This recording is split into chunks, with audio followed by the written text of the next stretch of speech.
I see. Oh, Captain. Where have you gone? Sorry I can't be more help. No sense fretting over it. Wherever the captain is, I'm sure he can handle himself. Captain Zinikr gave me strict orders that if he were to go missing, then we're to grant you temporary command of the Uzra, Mr. Leo. He told you what now?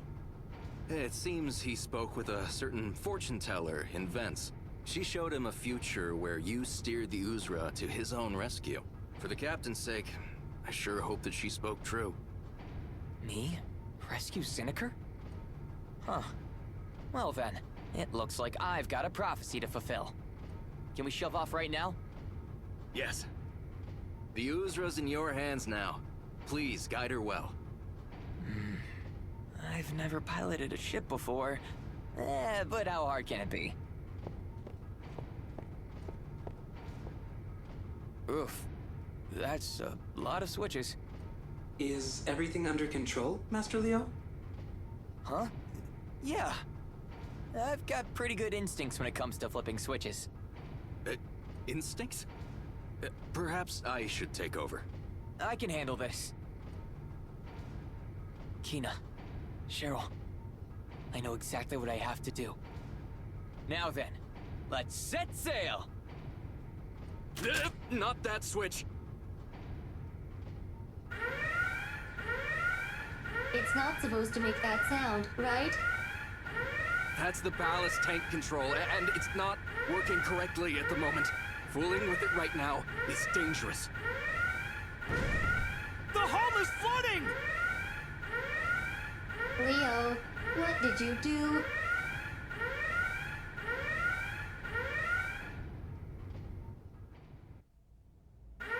The core and the engine room are completely full of water.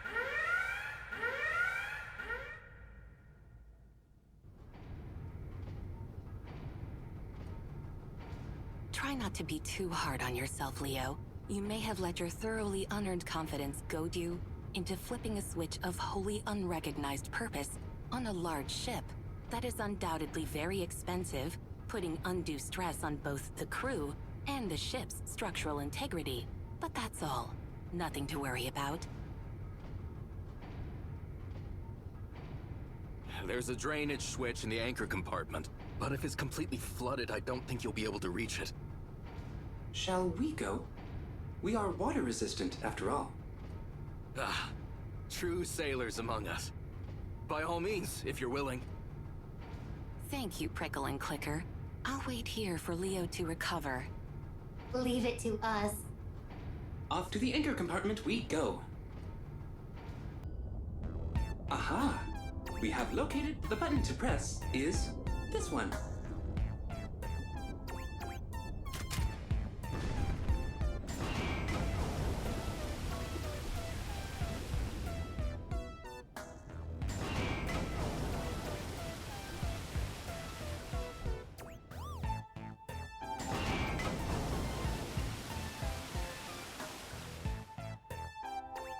That should be sufficient.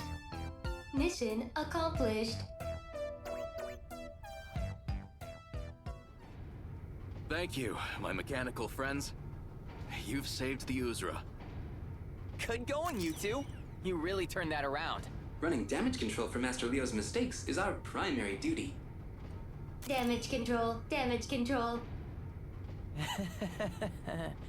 Okay, settle down, guys. Now, where were we? Ah, yes. How to control the Uzra without flooding the engine room.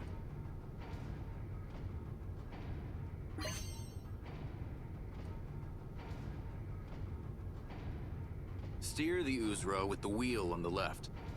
The Uzra's in your hands now. Please guide her well.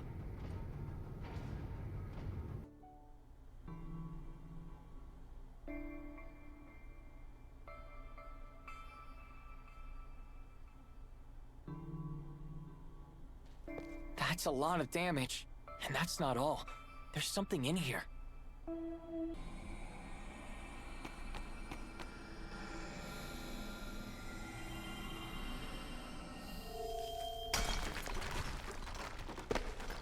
Guys?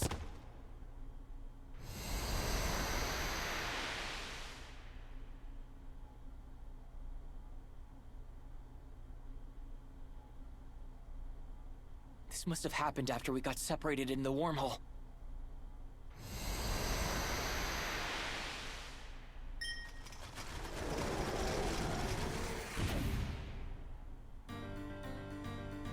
Hang on, Ez. I'll take care of this guy and get you out of here.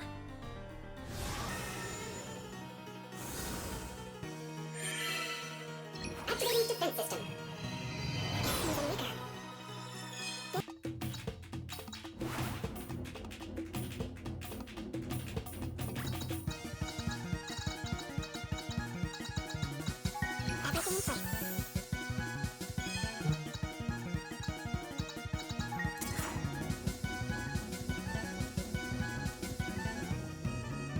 Everything in place.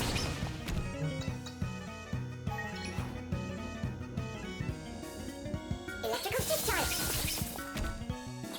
Miss me.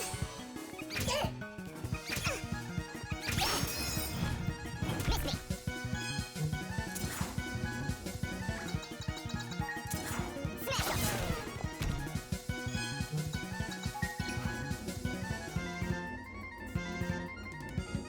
Darkness evening.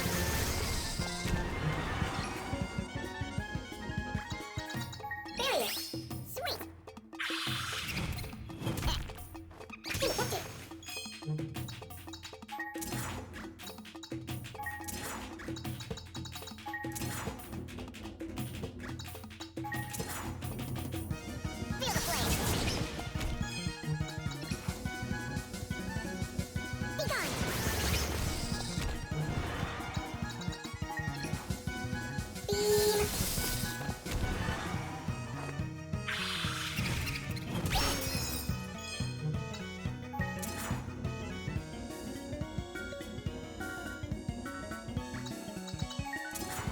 This'll do it.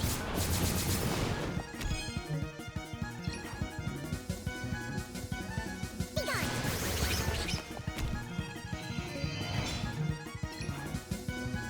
Engaging lightning attack.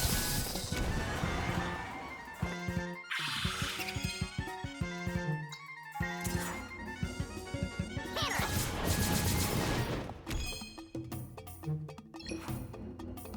Darkness evening.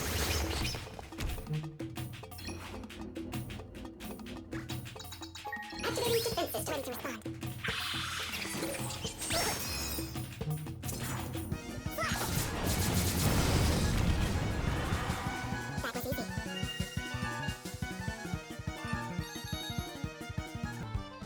Ez!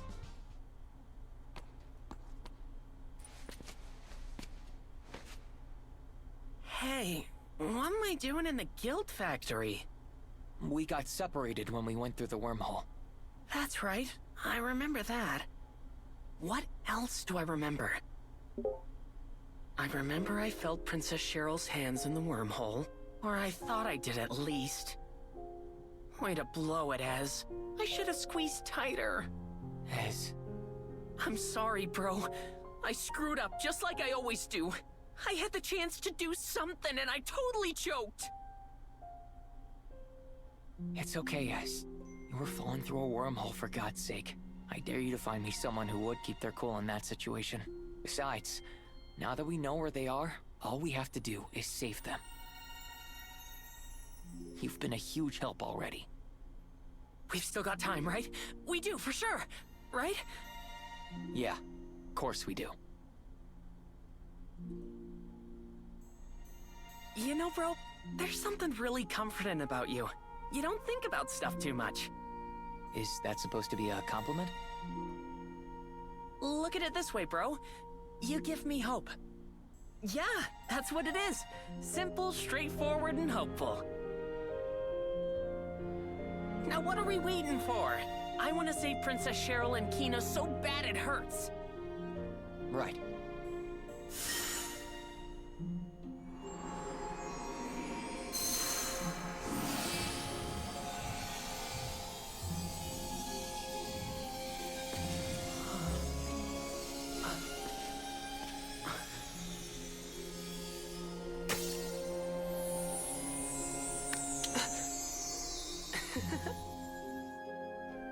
What's with these goggles? They've got the mark. They're a divine artifact. Van, surely you understand. You created the divine artifacts from concentrated emotions.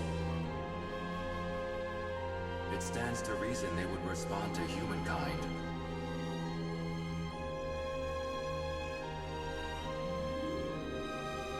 That's right. Jess said so back then.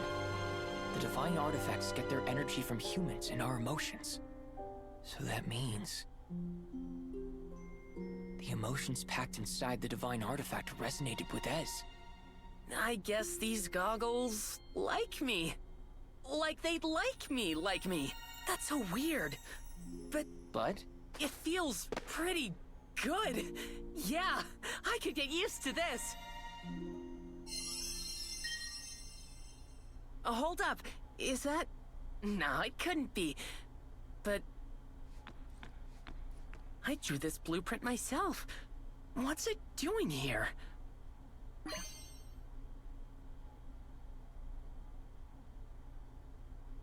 Ez, we've got something of a base of our own now. Come on, I'll show you. You got it, bro.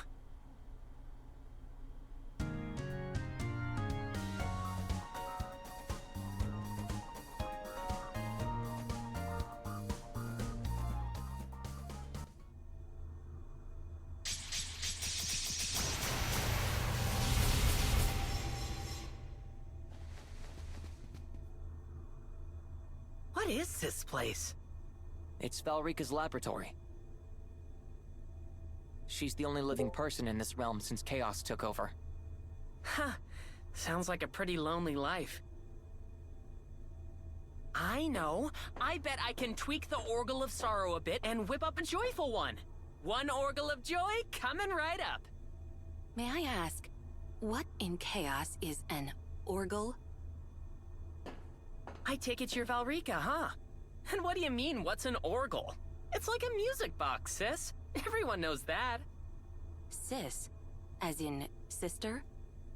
I am fairly certain we're unrelated.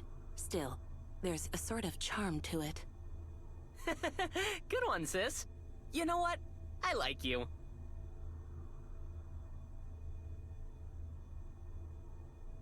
Oh, right, bro. You think there's anything I can get crafty with in this realm? I gotta get my inventing on. You're the item crafting expert, not me. Item crafting, you say? That sounds very intriguing. There's a terminal in the back room that you might find interesting. I'm sure some of the materials it produces would be useful. I do love a good terminal. Thanks a mil, sis.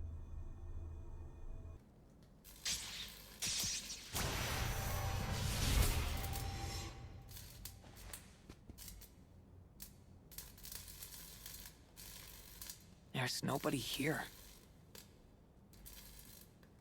It looks like all the machinery's out of commission, too. Where are our comrades? We'd better have a look inside.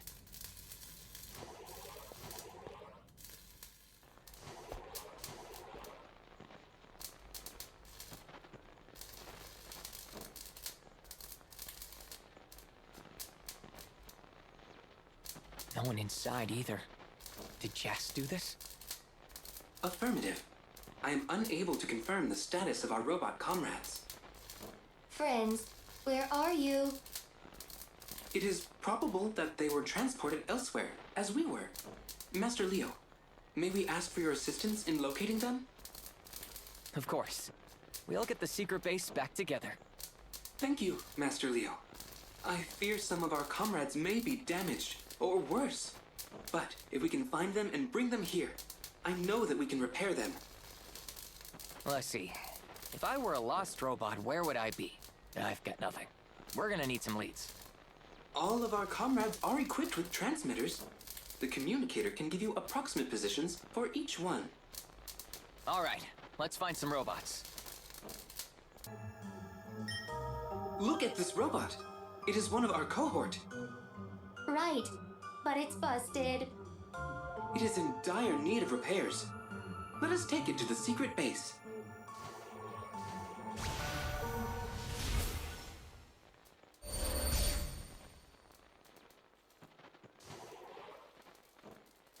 Everything should be okay now.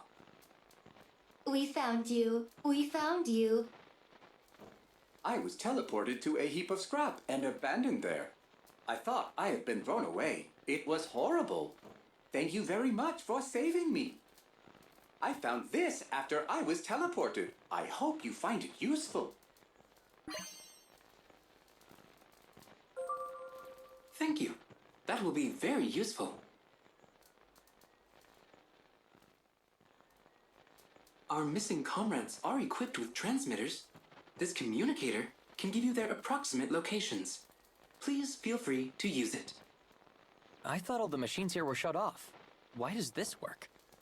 There's a backup battery installed. Yes, the communicator should be perfectly functional. Nice. Please, give it a try.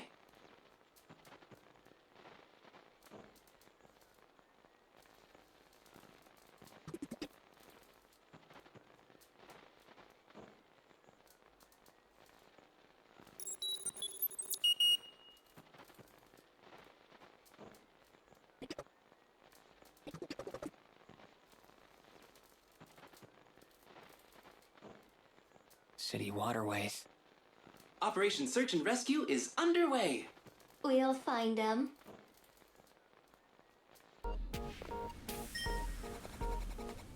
Holy sprockets, this is amazing! What are you so excited about? Are you kidding me? You're telling me you're not excited seeing this mountain of treasure here? You mean that mountain of junk? Man, you really don't get me. Whatever, just help me collect some treasure, won't you? It all looks like trash to me. What do you even want with it? Okay, I've said it twice already. Not trash. Treasure. Right, sure. So how much of this treasure do you need? Let's see. 10 pieces should just about do it. You got it. I'll get digging. There, that should be enough. Here you go. All the, treasure you asked for. Thanks, bro. So what are you gonna do with all this junk anyway? Treasure! Anyway, stand back and watch. Just gotta polish this, like so. Combine it with this, like so. And we're done. Check it out, Leo. You made this out of all that scrap? You betcha.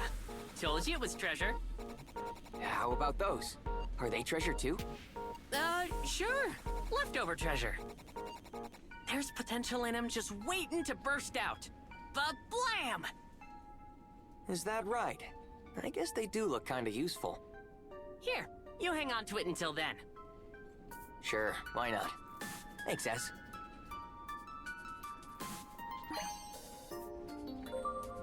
I made some other sweet stuff too, but that's all for me.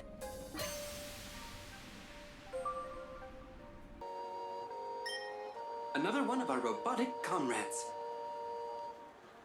Looks like there's one over there, too. Okay, let's take our friends back to the base.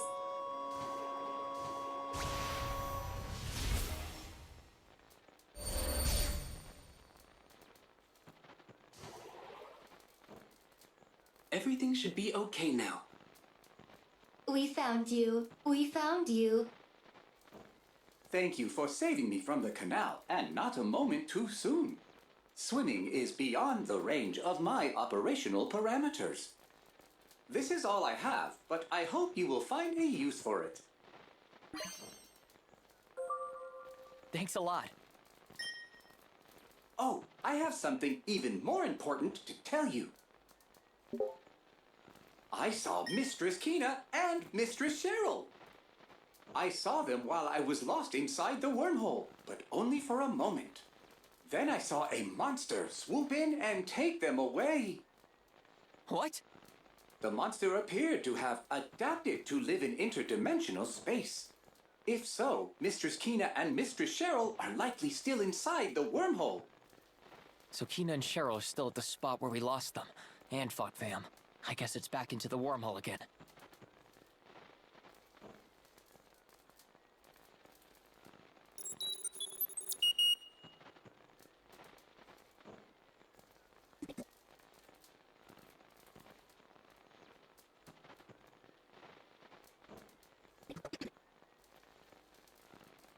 A harbor. That is worrisome. Or else. Another one of our robotic comrades. Back to the base with it.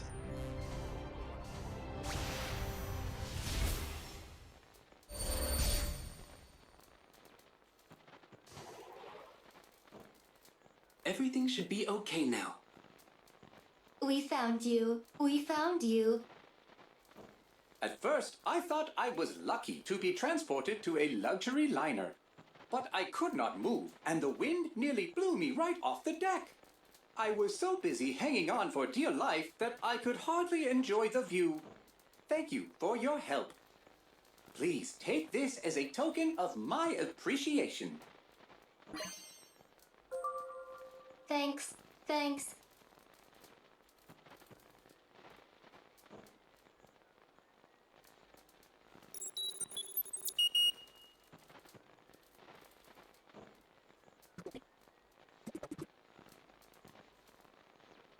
A harbor. Where could that be? Where?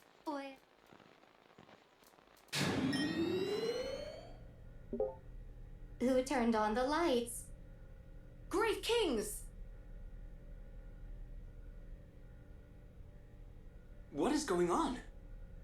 You've saved enough comrades to fix the secret base. I'm proud to report that the repairs are complete. Great job, guys. The broken conversion modules outside the building have also been repaired. Their equipment enhancement functions have been re-enabled.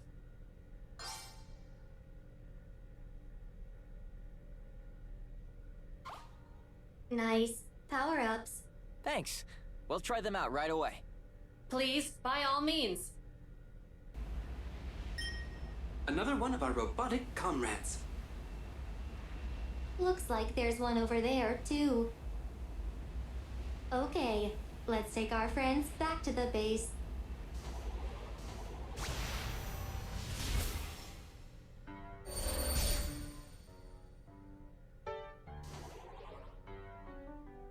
Everything should be okay now.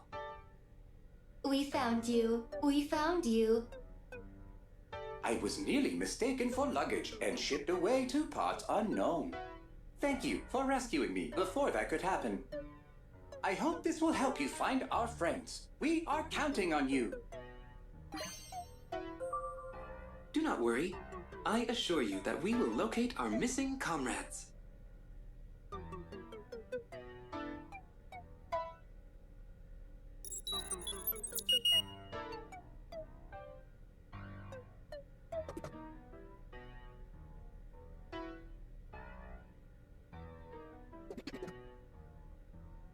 Near a beach. That is worrisome. We must find them quickly. Or else. Oh? What's that you're holding? You mean this thing? It came from the ancient hill. Do you know what it is, Pops? I believe I recognize it from a book that I read a long time ago. Supposedly, it's part of the control apparatus for an ancient weapon. An ancient weapon? You mean like a golem? Yes, indeed. But it'll take more than just that relic to get it working. You'll also need a powerful source of energy. A powerful source of energy. Oh, I got it! Let me see that part I gave you at the junkyard. What, this thing? Hey, Pops, check this out. This is quite a find. Think it'd power up that ancient weapon you were talking about? With this much energy, yes. I dare say you could get it working. Right on! Next up, the ancient hill. You got it. I'll admit, Even I don't know much about ancient weaponry. Do be careful, all of you. Another one of our robotic comrades. Back to the base with it.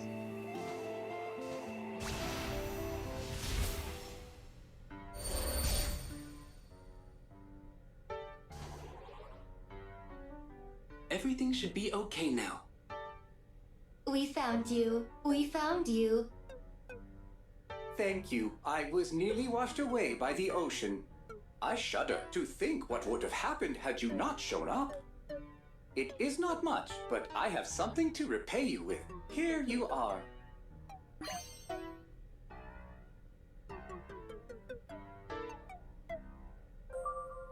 Thanks. Every bit helps.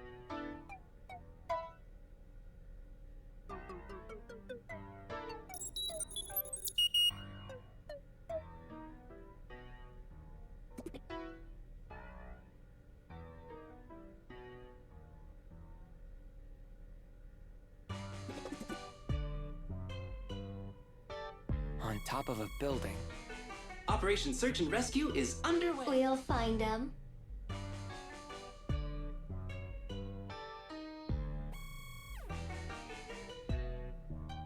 That should be about half of the missing robots.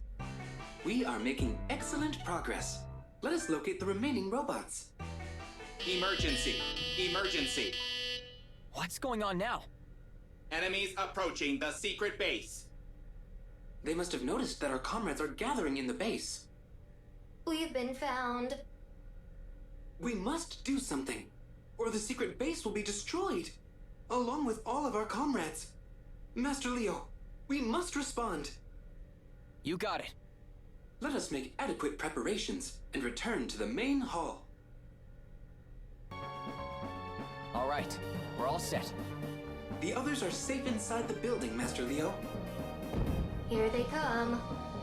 Let's go say hello.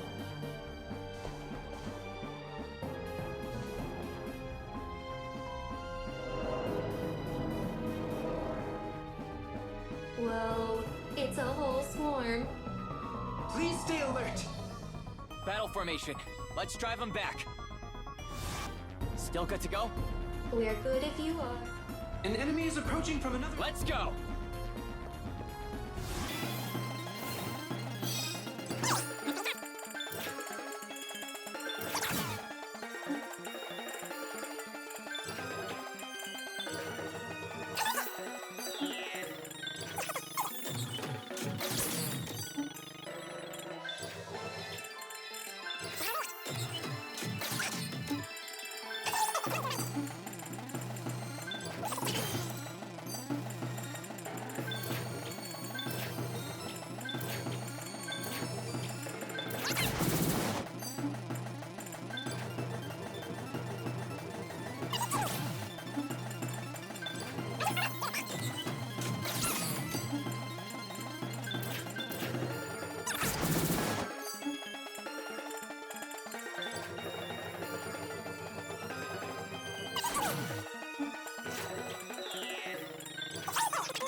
Phew, we pulled it off.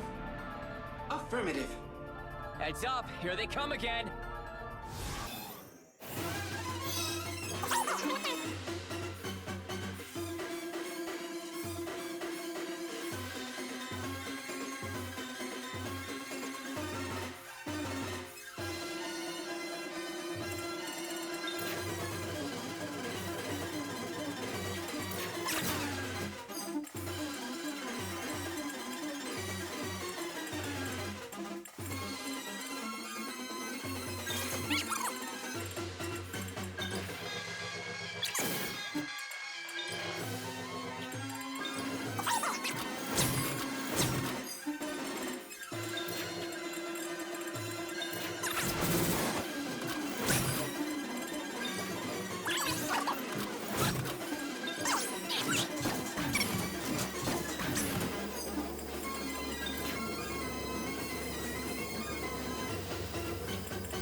I think that was the last of them.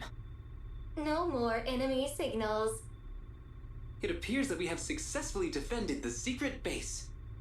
Great Kings! Great Kings! Our comrades! We took them down. Everything's fine. Thank you, Great Kings. Our heroes. Thank you. Thank you. Long live the great kings! Thank you, Master Leo. It is thanks to you that we were able to save our comrades and the secret base.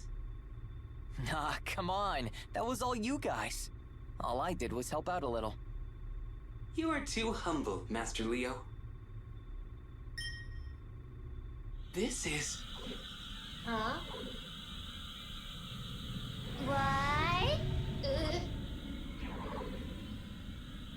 Hmm? Huh? Oh.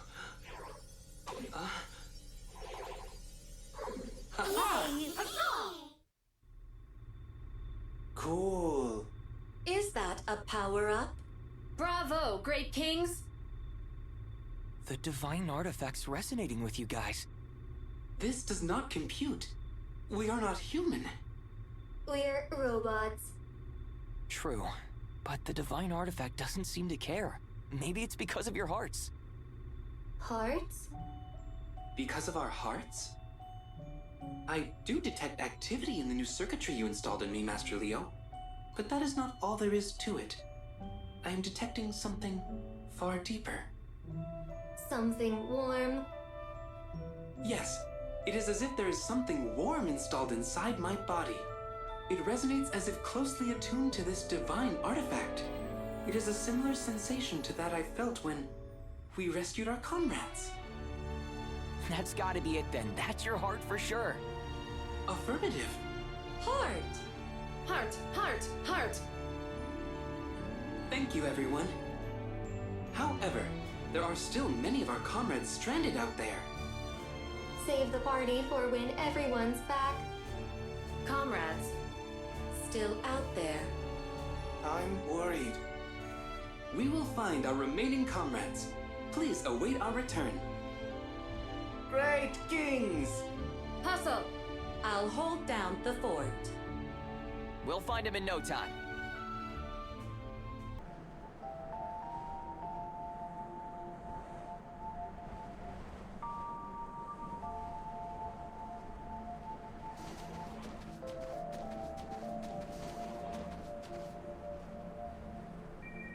According to information from the townsfolk, a meteor has fallen nearby. Kablam!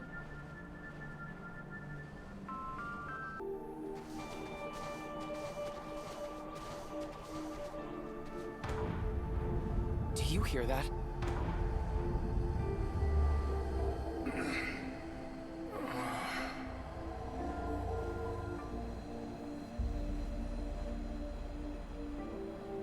Is that someone's voice?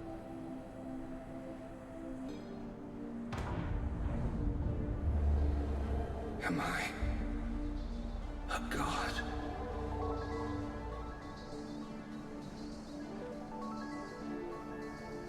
Wait, I know that voice.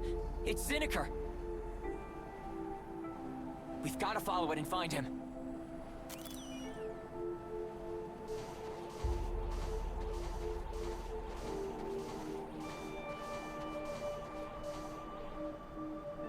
A god, he says.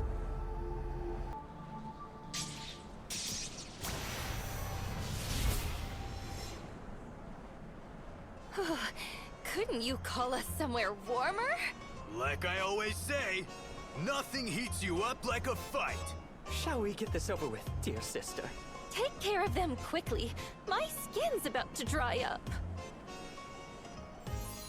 Dancing into your dreams. Morgan the butterfly. Training over the limit. Dottie the beast. Thrilling beyond tomorrow. Fort the Bravo. Shine for joy. Shine for glory. Shine so the whole world sees. We are the Cinderella Tri-Stars.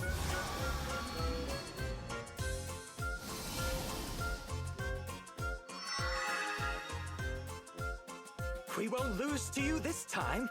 I've got a special new toy to show you. Behold, the super high density defensive barrier unit. You can call it the Rock. Trust that it is fully and properly calibrated this time. Hey, where's my rock? Sorry, Dottie. I'm afraid I only have two. Besides, you hardly need one. Not with those muscles of yours.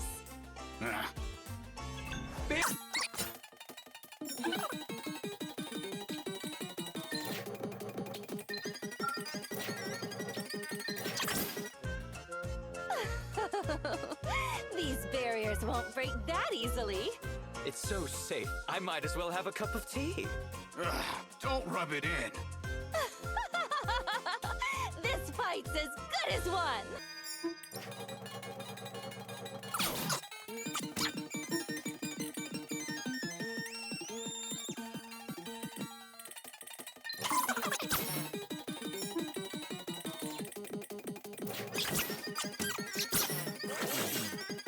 Wait! My barrier! It's gone! That's odd. I'm sure my calibrations were flawless. Well, Dottie, do something! Don't let them hit us! Dottie's time to shine. With muscles, who needs machines?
You've done it again. Like I always say, next time won't be so easy. We'll tussle any time. Thus, stick out our sign in a valley of numerous curving paths. Ta-ta for now.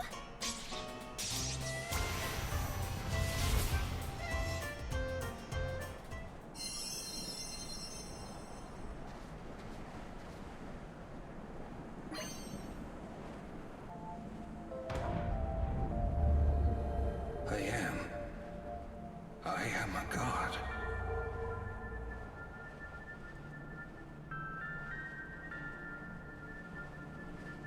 That's Zinikr's voice for sure.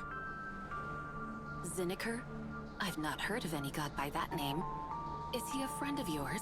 Yeah, he's the captain of the Uzra. We got separated when we went through the wormhole. That's right. These are my memories. My memories of godhood.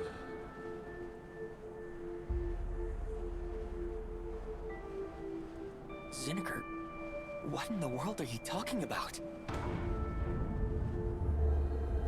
Once we discovered the many realms in the lower dimensions, it wasn't long before we learned we could influence them. We thought of ourselves as higher beings, as gods. And, of course, gods must control the universe.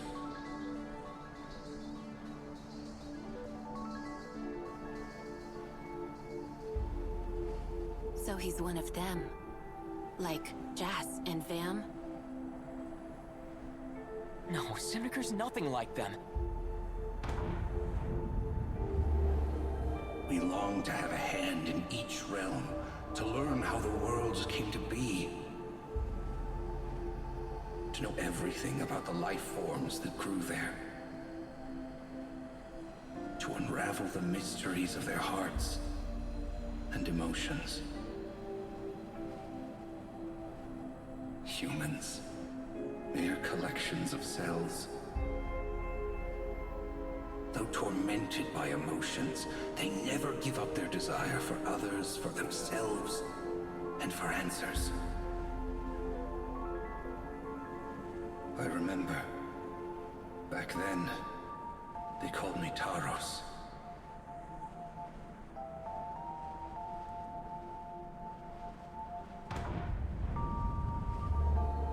They did that forbidden experiment. That's how we lost her. And we lost Yim. Now, with her soul gone, Her memory may truly be all that remains. Him, why?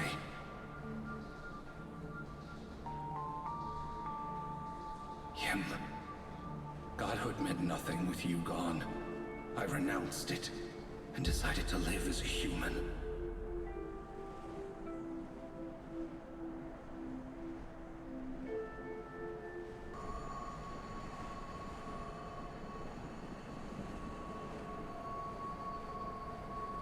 Look, it's Zinikr!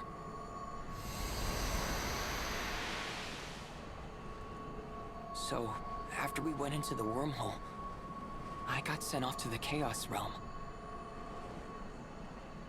And Zinikr... he got trapped inside this thing.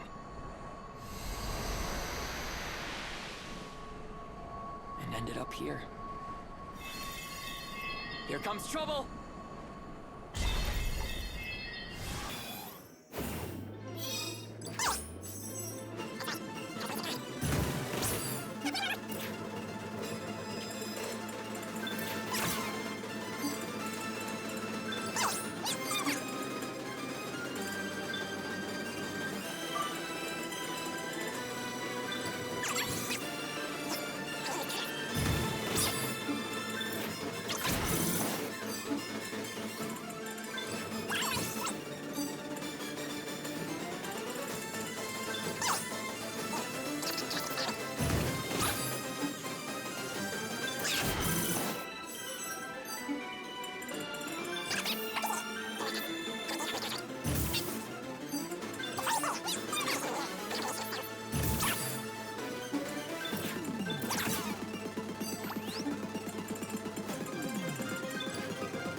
Zinikr! Great Sansi slugs, where am I? We got separated after we jumped into the wormhole. I remember that.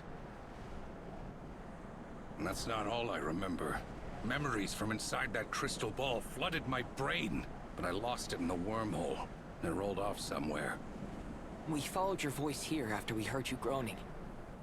Ah, so you heard the news. Looks like old Zinikr used to be a god. Curious. You don't look particularly godlike. Who are you? My name is Valrika. I am the lone survivor and steward of the Chaos Realm. Chaos Realm? Long story short, it's another world that Vam already destroyed. Vam and Jas. You knew them, didn't you? Don't give me the hairy eyeball. I'm every bit as shocked as you are. But back then, I was floating around in the wormhole when I felt something flow into me. Like it was pouring into me from out of the crystal ball. Now, I can't say for certain, but if it wasn't a memory of my past life, well, I don't know what it could be.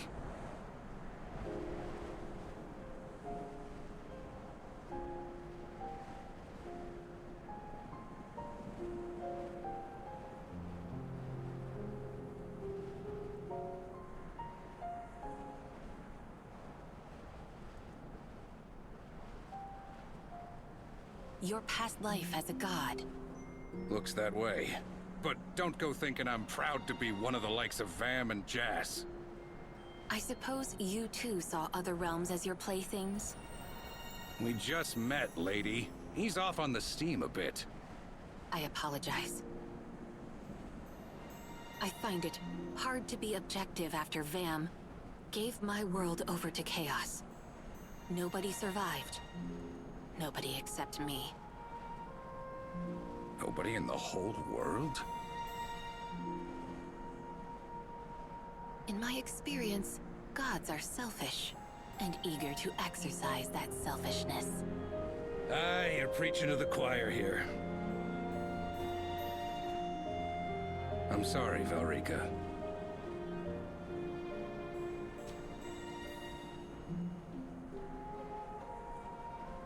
I'm really, truly sorry.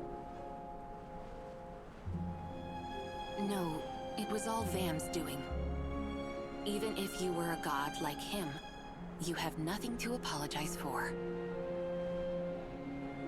Well, if you need a shoulder to lean on, I know what it's like being alone.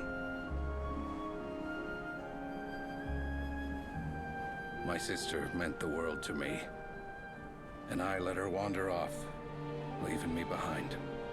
I know the feeling that you're feeling all too well. That true loneliness that can't come from nowhere but the void. It's a beast, ain't it? I'm really, truly sorry.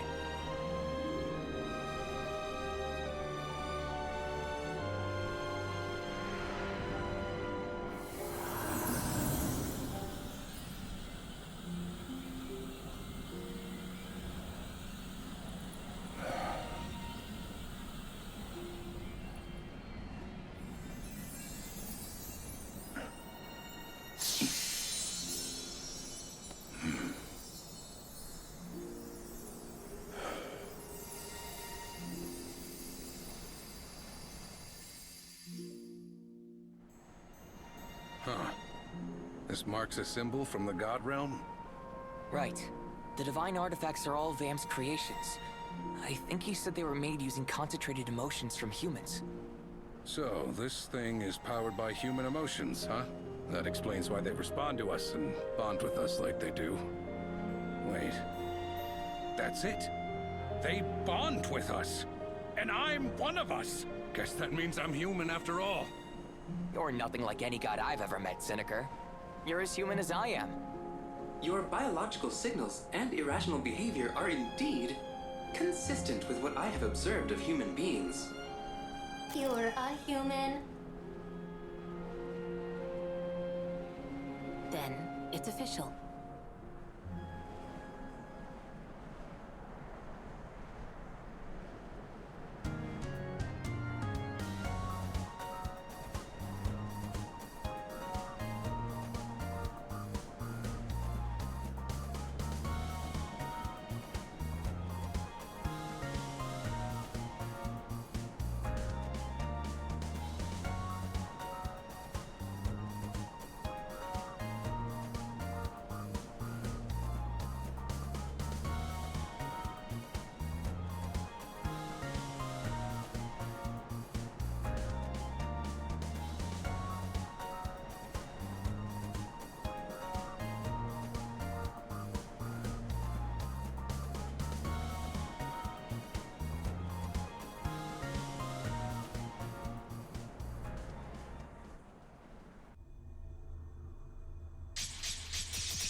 What in places?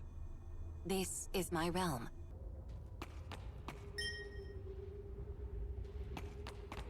Kina! Cheryl! Leo? Wait right there. I'll get you out. Kina! Cheryl! I'm not losing you again.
Come on, let's go home.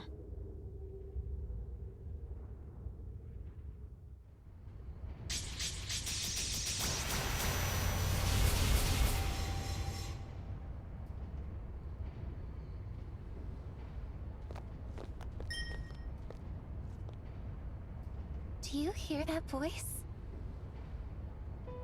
My precious daughter. My Kina. What a beautiful name. Mother? Mother! My Kina. You must live by your own strength from now on. I must say goodbye. But I will be with you always.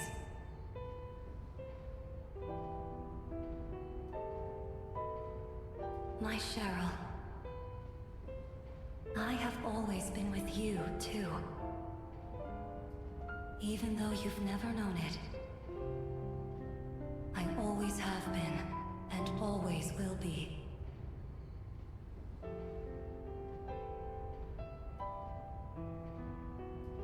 I leave my heart behind in this vessel, formed from human emotions.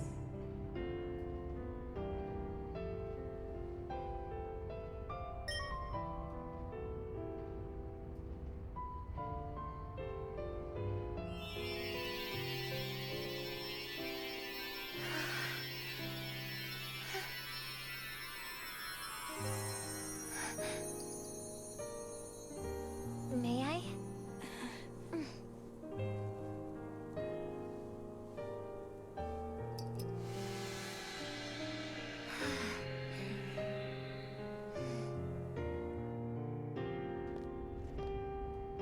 That divine artifact's loaded with emotions from humans like us.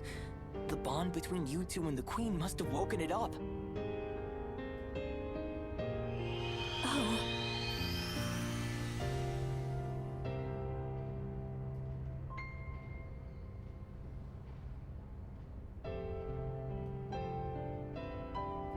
My dearest daughters, I love you in my heart of hearts. Nothing in this world could ever be more precious to me. Kina, Cheryl, I wish you the world. May you know joy beyond joy, and light beyond light.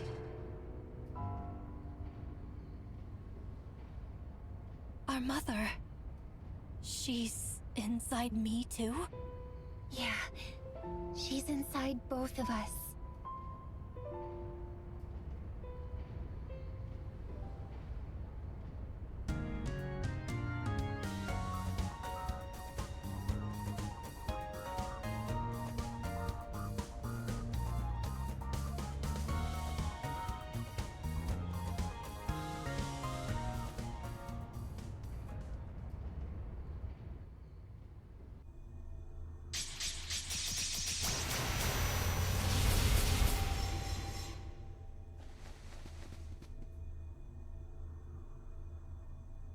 Thanks, Leo.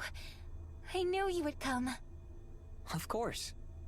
I went off with you to find my destiny. And I think I found it.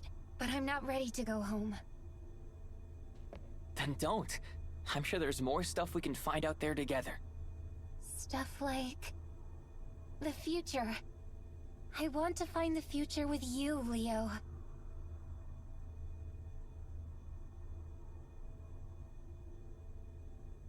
Well, Leo, I'm glad you decided to show up that time.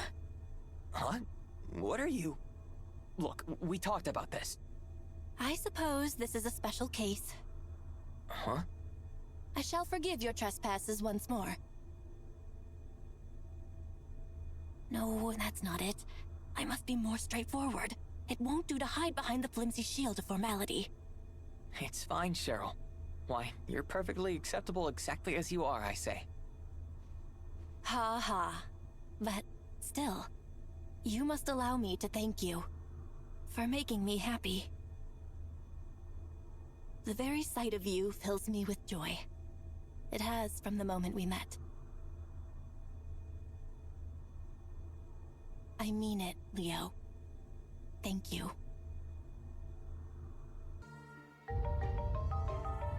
My sense... Hidden mark?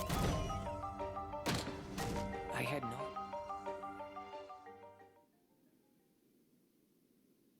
All of this stuff was my mom.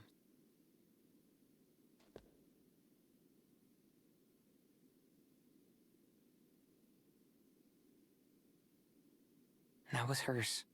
And this too. When I was a kid, if I saw one reminder of Mom, I couldn't focus on anything else. Dad said he got rid of everything that reminded me of her so I could move on.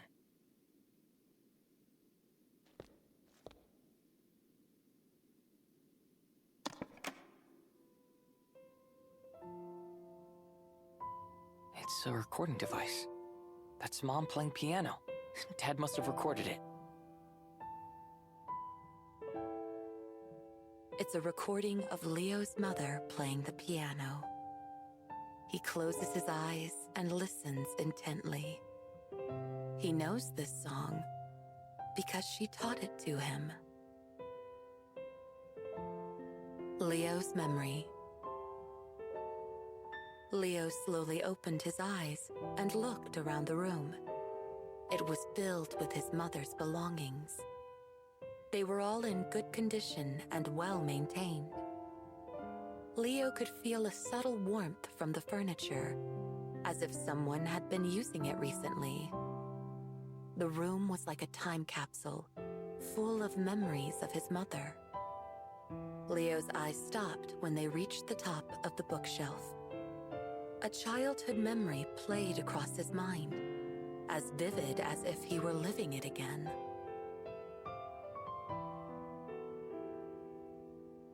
Look, darling. Look how he laughs when he hears the sound. Desena gently rang an orange, fish-shaped toy bell. Clang, clang. Its gentle timbre filled the air. Young Leo broke into peals of laughter beside his mother. Desena shook the fish left and right around his smiling face. Leo's gaze followed its every movement as he reached for it with his hands. My turn! Desena placed the toy fish into Leo's outstretched hands. Try ringing it, but be gentle. The toy was nearly too big for young Leo's hands, but he joyfully held it up to his ear and shook it all the same. He grinned as the bell clanged again. Bernard looked up from his half-read research documents to watch his wife and son playing with the fish. At the sound of their laughter, he couldn't help but smile himself. The sound echoed clearly in Leo's memory, just as vividly as he could hear it. He also saw his mother and father's smiling faces. In this room, there had been family. There had been laughter and comfort. Leo looked around the room once more. If taking the fish in his hands awakened such memories, perhaps other objects would have the same effect. He reached for a book on the shelf. The Crying Sun. Sure enough, on the cover was an illustration of a large sun with tears falling from one eye. Leo gently opened the picture book. As the pages rustled under his fingertips, he looked back over doodles he'd made in the margins years and years ago.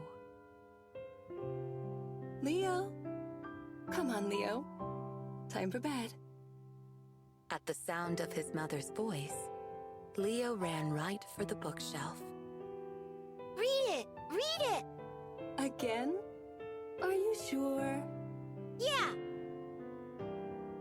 But I read you this book last night, and the night before, and 5 times last week. How about a different book tonight? I want this one! Okay then. The crying sun it is. I like the sun. You know what? I'm pretty fond of it myself. Desena tucked Leo into bed and opened to the first page. The big sun above lights the ground with his love. In this story, the sun and the ground are good friends, but they're too far apart to play together. So their other friends, the wind and the sea, try their best to bring them together. Even as a child, Leo knew it by heart. Every night, he laughed and cried at the exact same pages. And every night, once the story was through, he would say, Again! Desena couldn't resist her beloved son's eager face. She'd nod, turn back to the first page, and start again from the beginning. She read it over and over until Leo fell asleep. Leo breathed deeply, as if he could draw those peaceful days back inside him. He surveyed the old room once again, on the hunt for more memories. Leo found a single sheet of notes left on the mirror stand. It was covered in mathematical formulae. His mother, Desena, was a physicist. She'd spent her life investigating everything about their world. Desena not only sought to learn the origins of the world, but also about magic and other powers that transcended natural law. She was also deeply interested in the human mind.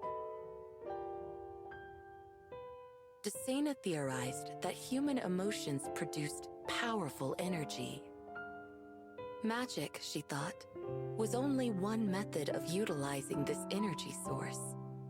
Depending on the strength of the emotion felt, the energy also varied in intensity. Desena was convinced that the energy produced by human emotions was the hidden key to uncovering the mysteries of the world. The universe continuously expands, slowly losing energy and increasing in entropy in accordance with the second law of thermodynamics. However, Desena believed that it retained some energy due to a powerful energy source we know as emotion. She proposed that emotional energy operates on similar principles as gravity. When people love someone other than themselves, that forms a strong bond, just like gravity. Desena explained her theory to Leo as if she were reciting a fairy tale. When they love someone? That's right. That is when their gravity is at its strongest. Gravity? What's that? Desena picked up the nearby toy fish and dropped it onto Leo's palm. The fish lay flat on Leo's hand. See? You love that fish, don't you? That's what's keeping you together. I don't get it. One day, you'll come to understand what love really means. But it isn't just love. Sorrow, pain, loneliness, joy, excitement. All of these are like gravity. They're all made of immense energy. They are the glue that holds our universe together. Immense energy? That's right. Just giving off that energy may be our role in the universe. Almost. But it's not enough just to love. You must learn to love with all your heart. I already do, Mom. I love you with my whole heart. I know you do, Leo. I love you too. The gravity between you and me is very, very powerful, Leo. That's why I'll never leave you. Yeah. Desena's comforting words rebounded in Leo's memory. You will always be in my gravitational field.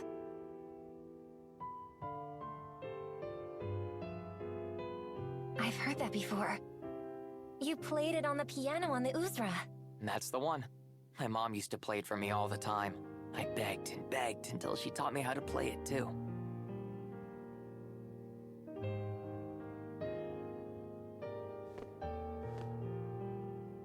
These notes are so complex, I can't even read them. Hey, what's this? You are always in my gravitational field. Mom used to say it a lot. Her theory was that human emotions, especially love, work like gravity. Gravity.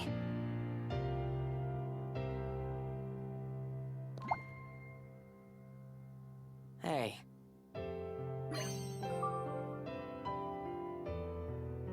I remember these cards. They were really important to Mom. She said they were a precious gift from somebody. I'm sure she'd understand if we need them to get the crystal ball back. Let's see if Mora will take them. Here you go. How's this for a trade?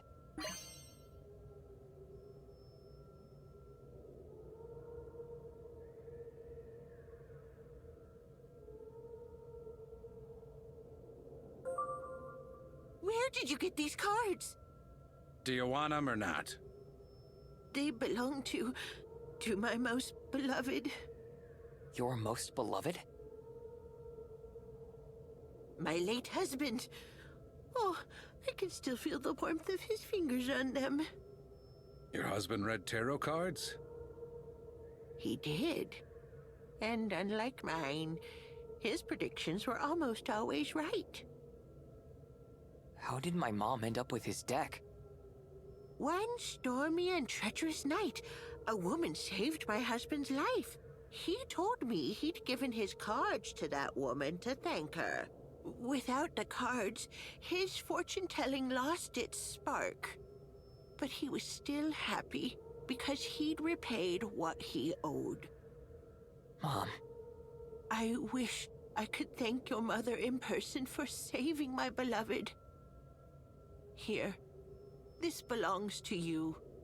I'm sorry I ever pretended it was mine. Water under the bridge. What he said. Oh, his cards. His precious cards. It's like he's finally come home. What was the message about? Is there something here? The message was from Vam. From Vam? Yes, I am sorry. I should have told you. But it is difficult for me to explain exactly who Vam is to me. I was the one he chose to survive. I am the sole inhabitant of this chaos-ridden realm. But it has not always been so.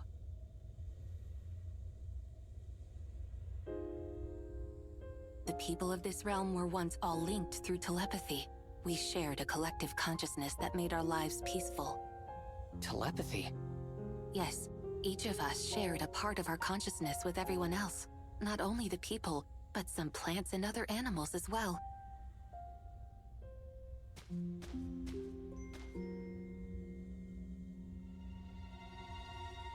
But now, the only consciousness I can feel is my own.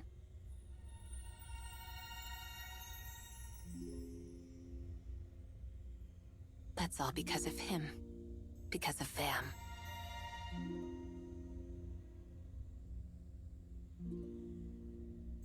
Vam told me that our sacrifice was for the sake of stopping Jas, that we'd prevent his brother's cruelty, and save the multiverse. He destroyed an entire world just to stop his brother? That's horrible. Yes, Vam cannot be forgiven. Of course not. He treated your whole world like a toy. And yet,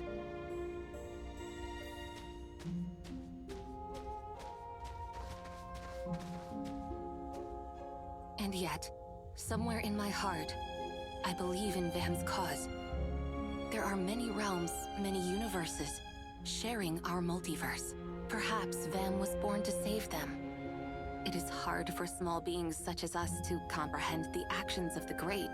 To us, they are often inscrutable, and at times, even cruel. Valrika.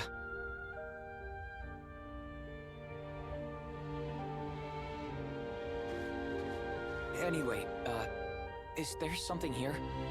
I will tell you what Vam's message said. Should I die, there is a place that you must visit. This is that place. Somewhere in my heart, I believe in Vam just enough to fulfill his wish. I will see what he had to show me. Fair enough.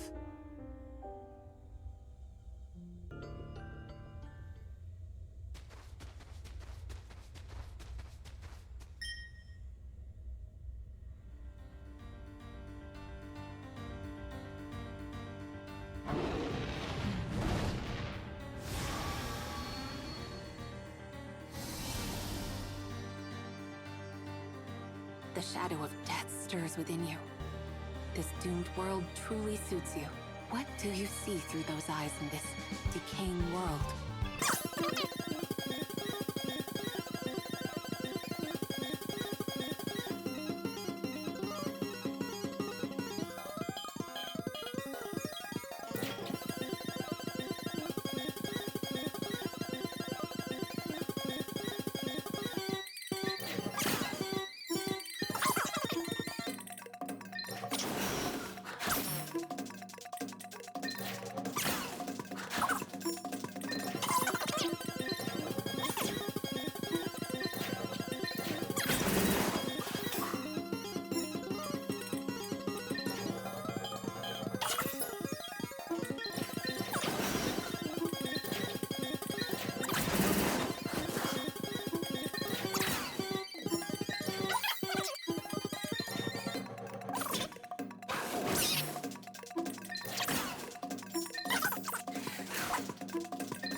This is the place that Vam specified. Here? I can feel consciousness.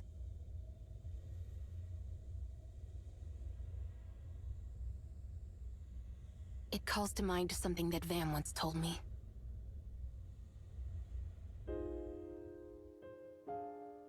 When all surrenders to chaos, a realm will reach infinite entropy, a state of no energy. an inert carcass of a world. This is the fate of all worlds, and cannot be altered. All I've done is hasten the process. However, Valrika, surely you see, you still exist. Energy yet remains. This realm is still alive. I could not bear to completely abandon your realm to the ravages of pure chaos. Just as you still exist in this world, so too does order. This is a seed that may one day grow. Order, like chaos, can grow forth from a single source. If I should cease to be, seek the final light. This I bequeath to you.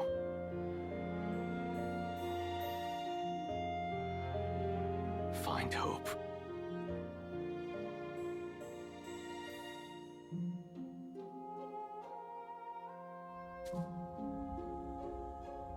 Is this the final light of which Vam spoke? Could this be hope? The hope that my realm may one day regain its former beauty? Hope? Yes. I have always told myself not to cling too tightly to hope. As the last survivor of this realm, I had only one mission. I remained in my lab at all times, trying to stop the spread of chaos. But I refused to entertain any hope that my realm would ever return to the way it once was. Such hope only made me acutely aware of my own powerlessness. But now, as I stand here,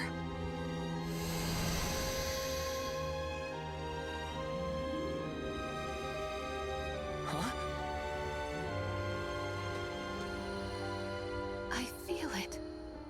The telepathy. I feel the consciousness again. Not only the people, the flowers, and the trees.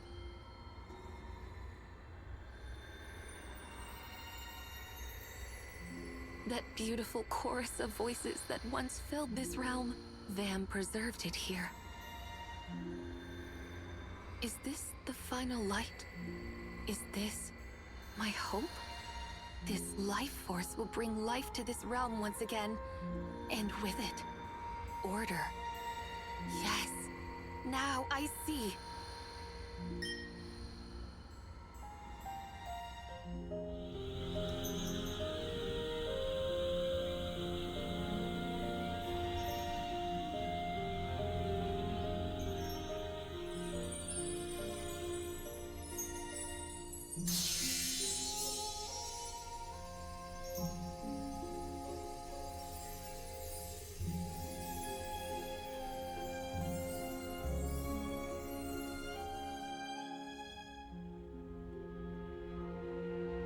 These are Vam's creations, divine artifacts.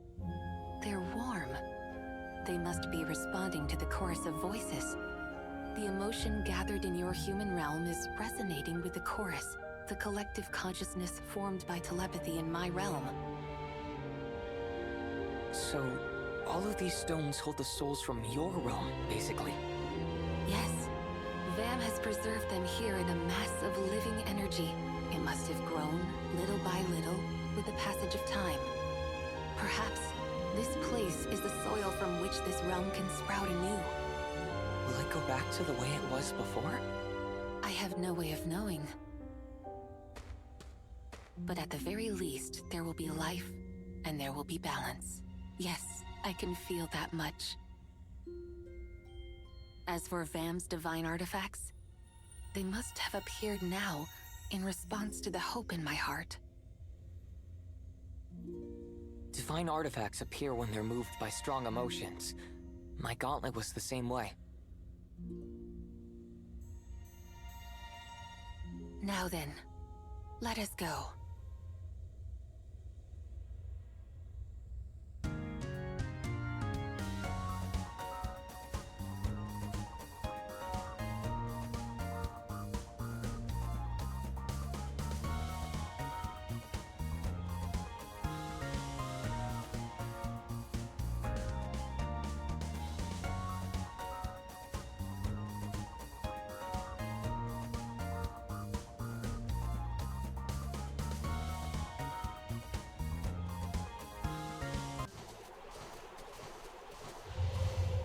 The gauntlet's reacting to something. There must be more here than meets the eye. But it's a dead end. It certainly appears so. Let me try something.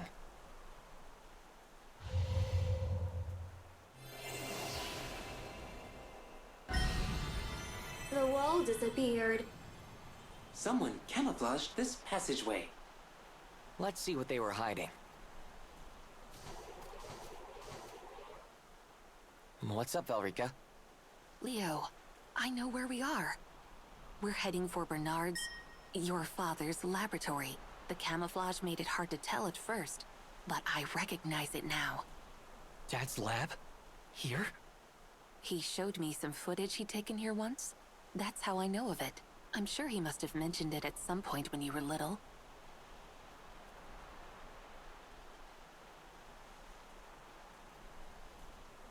We're really on the way to Dad's laboratory? That might explain the abnormal response from your divine artifact.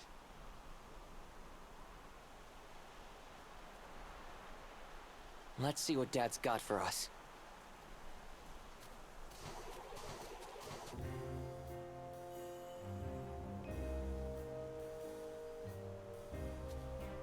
Who'd have guessed all this was hidden behind that rock wall? Quite vast, isn't it? We should prepare ourselves before moving on.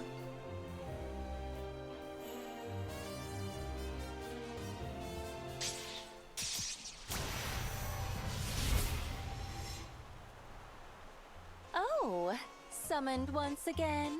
You must be quite smitten with us. Yeah, I get it. They like us. Maybe I'm just too beautiful. I don't think that's it. Zip it, Dottie. Our audience is waiting. Dancing into your dreams. Morgan the butterfly. Training over the limit. Dottie the beast. Thrilling beyond tomorrow. Foot the bravo. Shine for joy. Shine for glory. Shine so the whole world sees. We are the Cinderella Tri-Stars.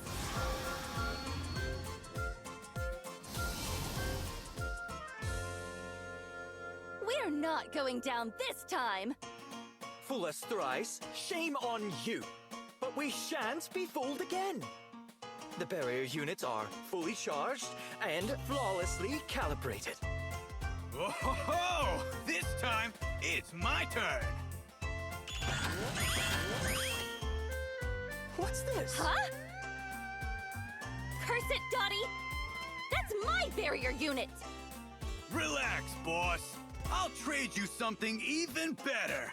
My special concoction. Just what you need. Oh my, amazing! I can feel the wrinkles melting off my skin. I do hope there's anything left under them. Put a sock in it! Let's get this over with while I'm still young.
Getting trounced.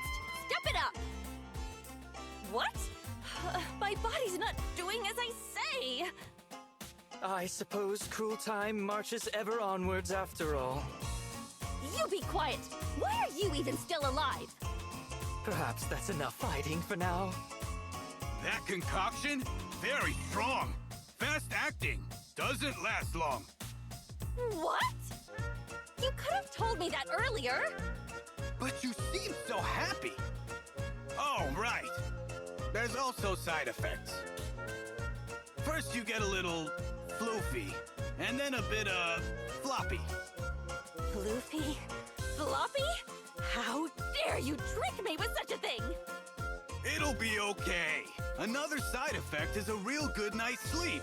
I promise. And what good does that do me now?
Gotten quite strong.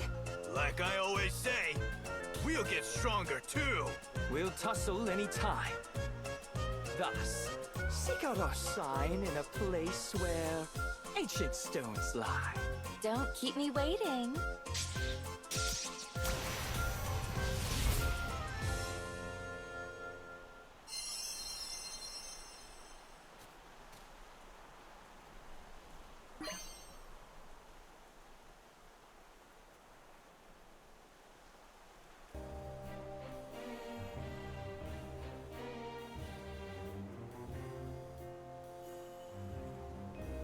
This must be it. Yes, this is Bernard's laboratory. Dad's private lab, huh?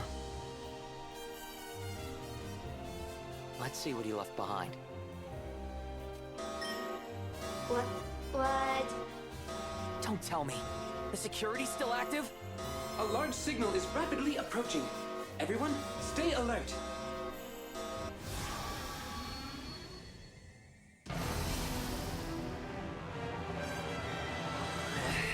Can't believe I got caught by my own father's security system.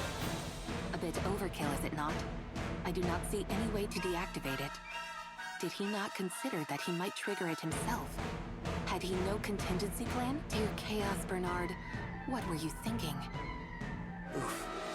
Why do I feel like I'm the one being scolded?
Master Leo's father's security system was uncommonly aggressive. Aggressive? It was nuts. Perhaps Master Leo's own affinity for potentially lethal security systems is a matter of genetic inheritance. Like father, like son. If I know Bernard, there may be more surprises in store for us.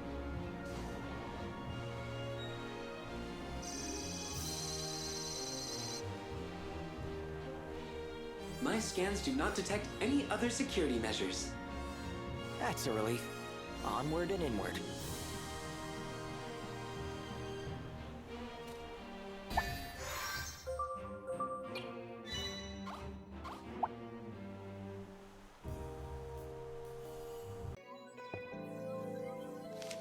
This is Dad's handwriting. This is where he conducted his private research for sure. Your father accumulated a great number of research materials.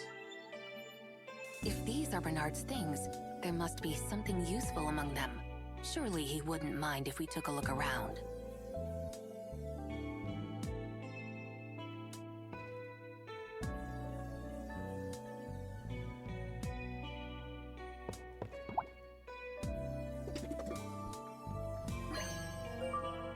Dad must have gone to the machine room pretty often.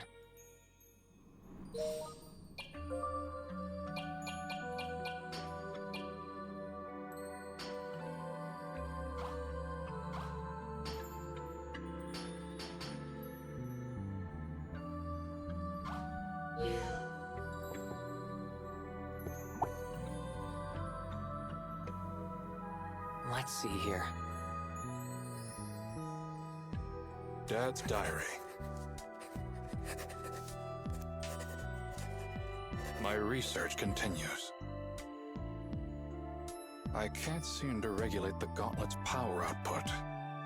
I haven't been able to identify the metal that it's made of, but it does share its molecular structure with the bacteria. Further analysis of the mechanisms that allow it to absorb life force energy might help me figure out how to stop the bacteria from spreading.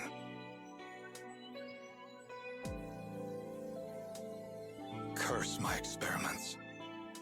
I couldn't leave that strange metal alone.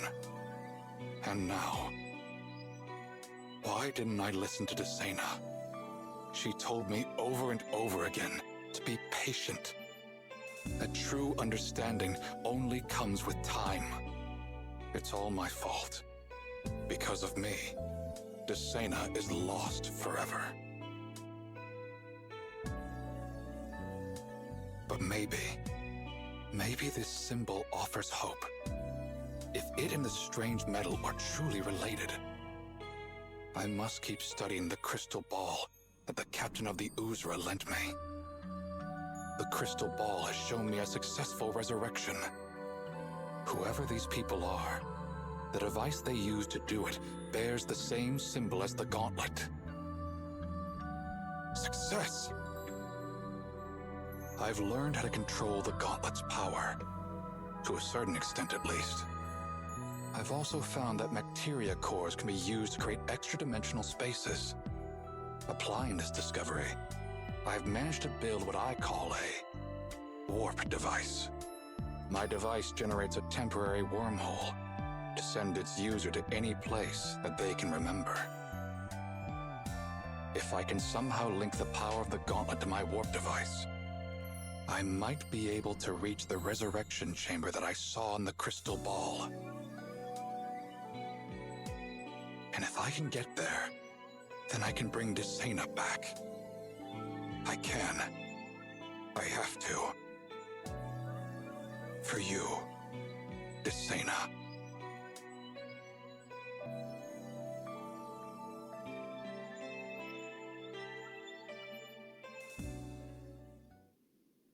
Dad, he really did it all for Mom. Dad was always busy with his research or looking after other people. Even when I was little, he never really made the time for me. But I didn't have anyone else. I felt lonely, even when he was around.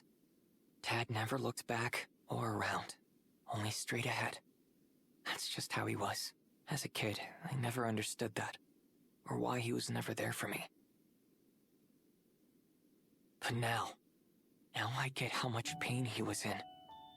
Once he lost Mom, he didn't know what else to do except pour everything into trying to save her. Now, I've got to keep looking straight ahead, just like you, Dad.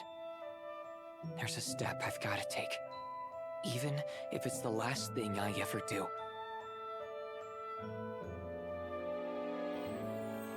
I'm gonna do it, Dad. I promise you.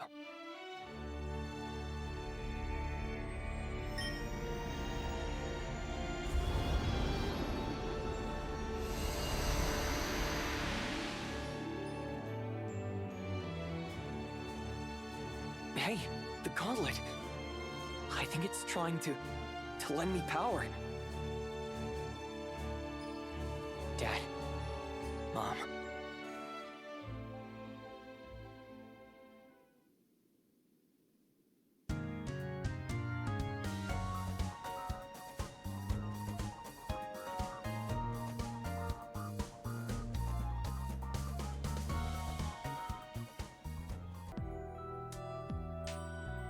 Looks like Dad wrote some of his research findings down here. Entering the communication network of the gods? Oh, by chaos. I must have missed it before. May I take a look?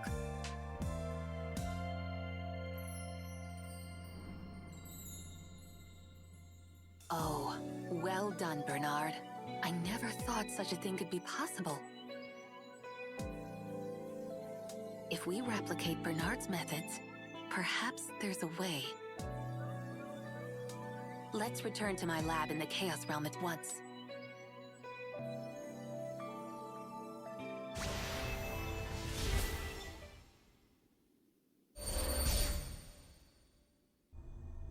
Pardon me, Leo. I believe we may now be able to reach the God Realm. You mean it? This is a nearly unprecedented achievement. Only a little precedented. But how can we get there? The God Realm doesn't show up on the warp device. We'll use the communicator. The communicator? Yes. After leaving me alone in this realm, Vam periodically sent instructions. He meant to help me stop the total spread of chaos through the land. Bernard used the same communicator. It's behind that door. I believe that is how he was able to reach the God Realm. Dad went through that communicator? Take a look at this. I think it's about that old crystal ball of mine. What does it say? Search me, boy. You know as much about it as I do now. I can't make heads or tails of the script. Allow me. I see. So? What's it say? It is indeed about your crystal ball. More specifically, its workings and structure. It is capable of absorbing ambient magical energy from the atmosphere. That's what allows it to function indefinitely. Well, effectively so, at least. And that's good? If I can properly implement the crystal ball's structure, I should be able to create a weapon of considerable power. Sweet Sansi. The thing's actually useful? Unfortunately, I'd have to dismantle the crystal ball to do so. I know that it's quite precious to you. It is precious to me. But if you can put it to good use, I'm more than happy to part with it. Are you sure? Don't hesitate on my account, Missy. If you can use it, use it. Understood. Thank you, Zinikr. Pleasure's all mine. So when you say you're going to integrate the crystal ball's structure, how can you do that exactly? I have all the tools I need back at my lab, but I will need a suitable catalyst, a substance called chaos material. Not the most comforting of names. So where do we find it? We can obtain them from monsters that live within the Chaos Lakes. I think 5 should be sufficient. Okay, let's head to the Chaos Lakes.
Now we have everything we need.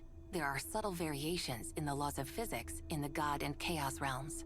I'll forcibly reconcile those systems and apply the Mectorite conversion functionality of Bernard's device. And that'll work? Of course, without a hitch. But the procedure requires a powerful spiritual energy as well. It needs emotional energy from the two realms outside the human realm.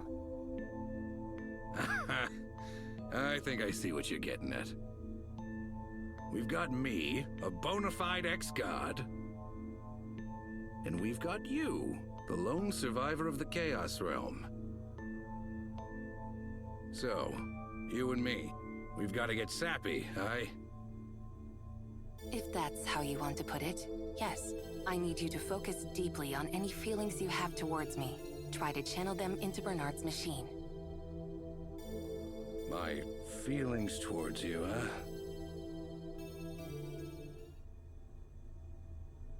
Let's see. Feelings for you. Precisely. And I'll do the same for you.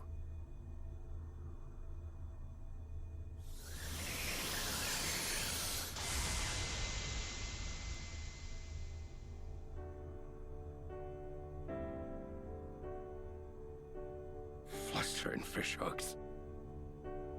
Our emotions seem quite compatible. Zinikr, can it be?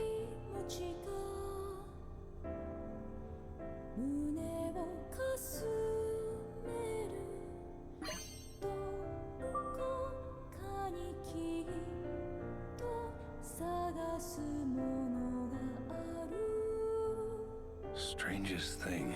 Ever since I met you, I felt like I've been looking for you my whole life. Beats me as to why. I used to be a god a whole life ago. If I've had one past life, maybe I've had even more than that. Maybe indeed. It's entirely possible that you and I have met somewhere in a past life. And that's why we feel this way now.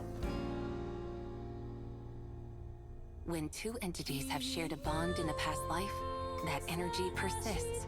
They continue to resonate with each other, even across time and space. At least, that's what quantum mechanics would suggest. Valrika.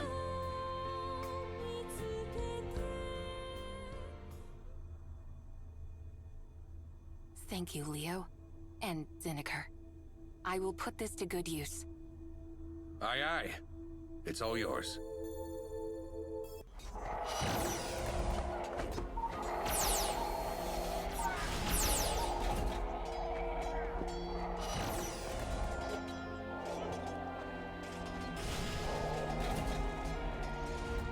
The palace!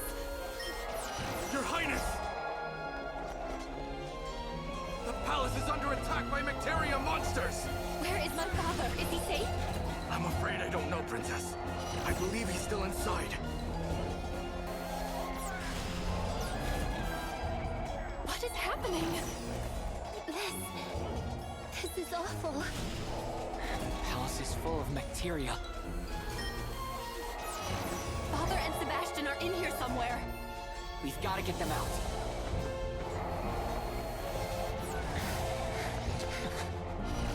Yeah! Take this!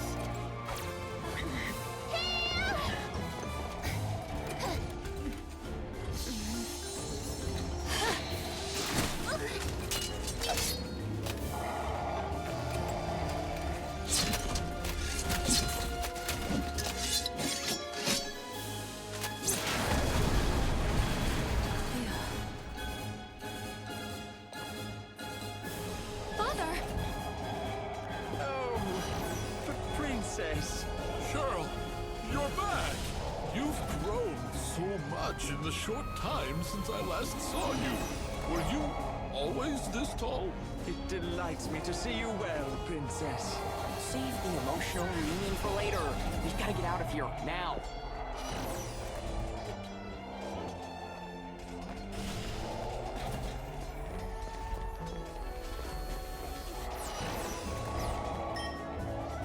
So much for our exit. Father, Sebastian, are you all right? Sister, behind you!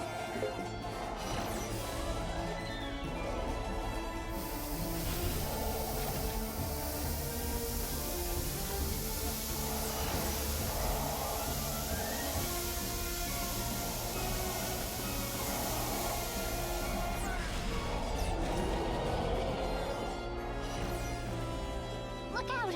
It's a big one! Father, Sebastian, let us handle this. Here it comes!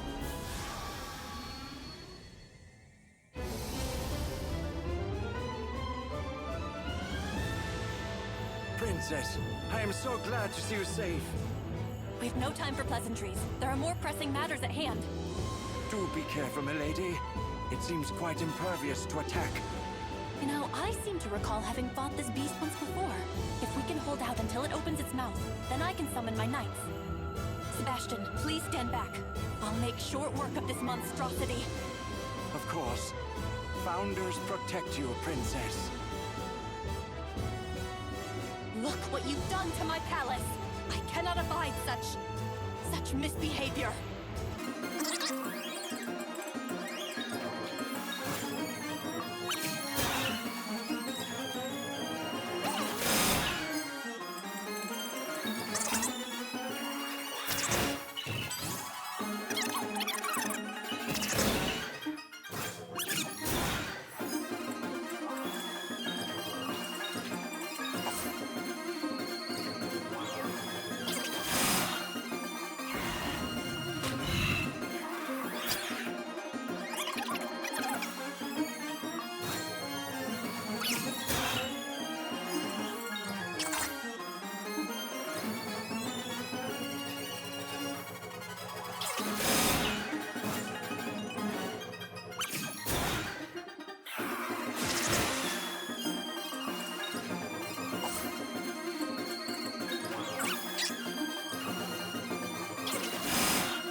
There's that taken care of. Kina! I'm okay. Thanks to you, Cheryl. You're called Kina, yes? Yes, sir. Father, she's no ordinary subject. Kina is my sister, and your daughter. Mother has been watching over her for her entire life. By the Founders. You're my father? Oh, thank the Founders. It's really you! My daughter, home at last.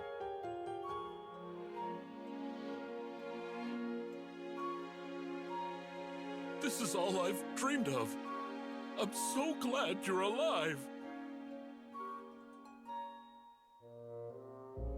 Thank you. Thank you for returning to me. Thank you.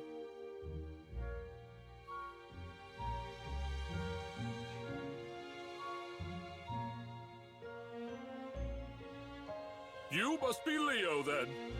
I've heard how you saved my daughters. The crown of Vibra owes you a tremendous debt, young man. And Kina, I can't tell you how good it is to have you here safe. You were stolen away from us on the very day of your birthday parade. Yes, I know. It is difficult to explain, Father, but we have seen a great deal of memories. Seen memories? The people who took me away were heartless and abandoned me in N. But a kind man named Owen found me and took care of me. It's been hard, but I've made lots of friends. It hasn't been a bad life. I see. As she passed away, Mother turned herself into a guardian spirit so that she could protect Kina, my sister. Synthana. Even in death, you never stopped trying to save her.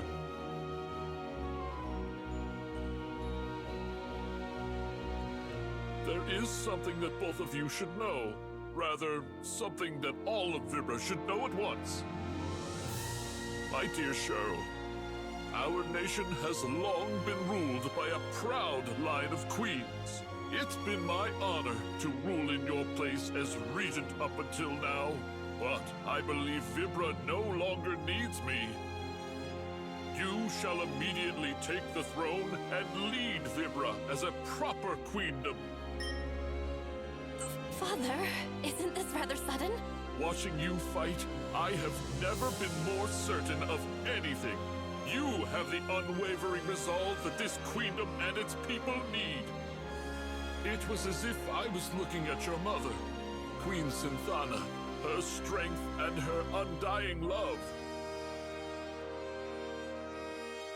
But, Father, I'm not the firstborn. My sister, Kina, should be queen. The throne is her birthright after all. Cheryl, what are you saying? You know I can't handle that. Worry not, sister. It's in your blood. And I will be here to support you. But my dear Cheryl, you were granted the power of night summoning. This proves you are the one to protect and lead our nation.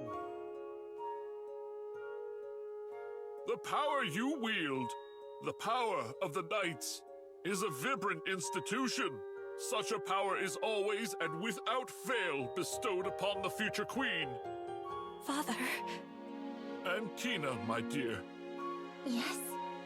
You shall support her as an elder sister should. I'm a big sister. Your bond is already quite strong. Our bond? Why, you're both bound by Synthana's love. I can see it inside you both. In fact, it's as if she were here with us now. We're finally reunited.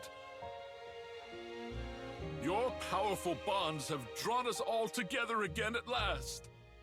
Father. The two of you shall guide the queendom to its future. I know it.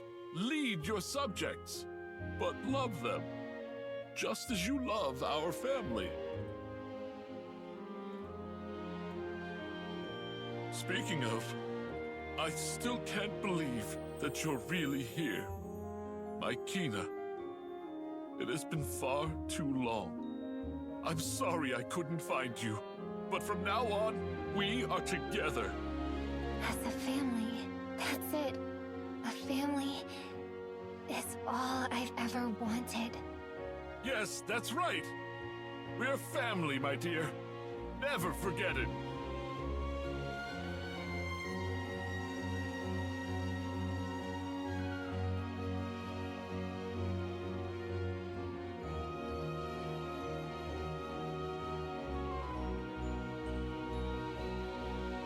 Very well then.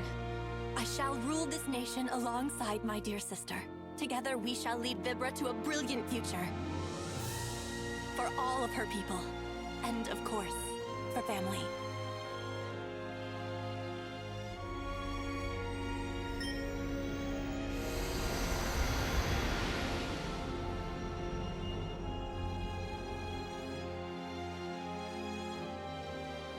Are you with us, Mother?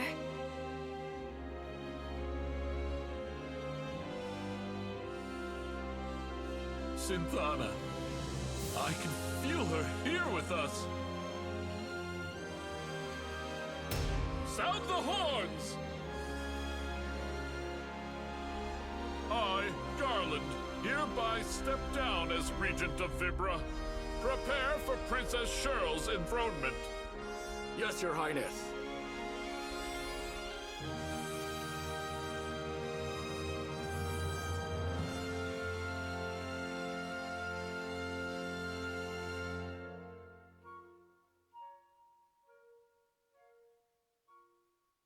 The coronation ceremony drew near. Vibra eagerly prepared to greet its queen. As for Cheryl herself,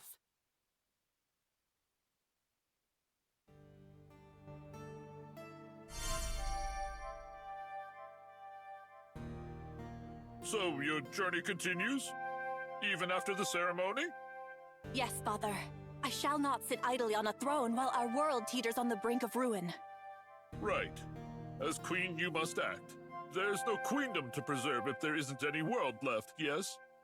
I will go with Leo and ensure that peace is restored. In that case, you'll be wanting greater power. Greater power?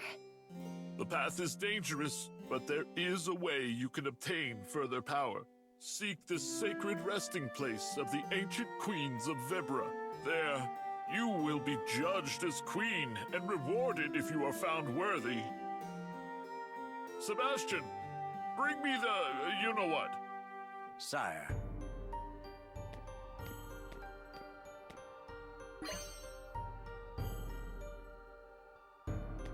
This is a magical flame passed down through generations of Vibran queens. Tradition holds that it lights the way to the future of the queendom. You must overcome the trial without letting the flame die. Yes, Father. Consider it done. I shall serve as regent for just a while longer as we await your coronation. I pray for your safe return. How dare you enter this throne room? Princess Cheryl may have forgiven your misdeeds, but I have not. Befoul her air with your contemptible presence no more. She'll shed no more royal tears for the likes of you. I'll see to that. That's enough, Sebastian. A rather impassioned display, Sebastian. Care to explain yourself? Ah, I think I see. Your feelings are understandable, Sebastian. Why don't the two of you settle this like gentlemen? In the Colosseum? I'm sure Leo is eager to display his mettle as well. As you wish, sire. That is, if we can trust this one not to stand us up again. Father, how desperate for entertainment can you possibly be?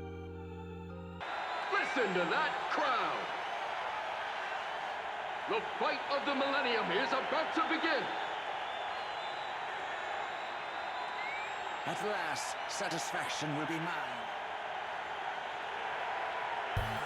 He served the crown for 50 years! His prowess has aged like a fine cheese! The battling butler, Sebastian!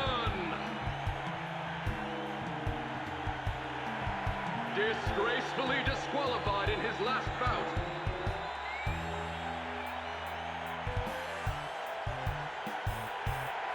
The challenger, Leo! Hey, hang on. I hope you show some poise and dignity in defeat, at least. Let's settle this once and for all. Right. Prepare yourself, whelp. I've had a 50-year head start.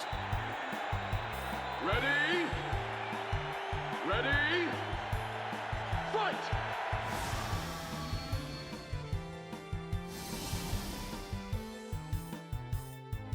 Don't think I've pardoned your insult to Princess Cheryl. Now come and accept the walloping you deserve. Jeez. Sebastian, my friend, you've got one short temper. We're not gonna lose.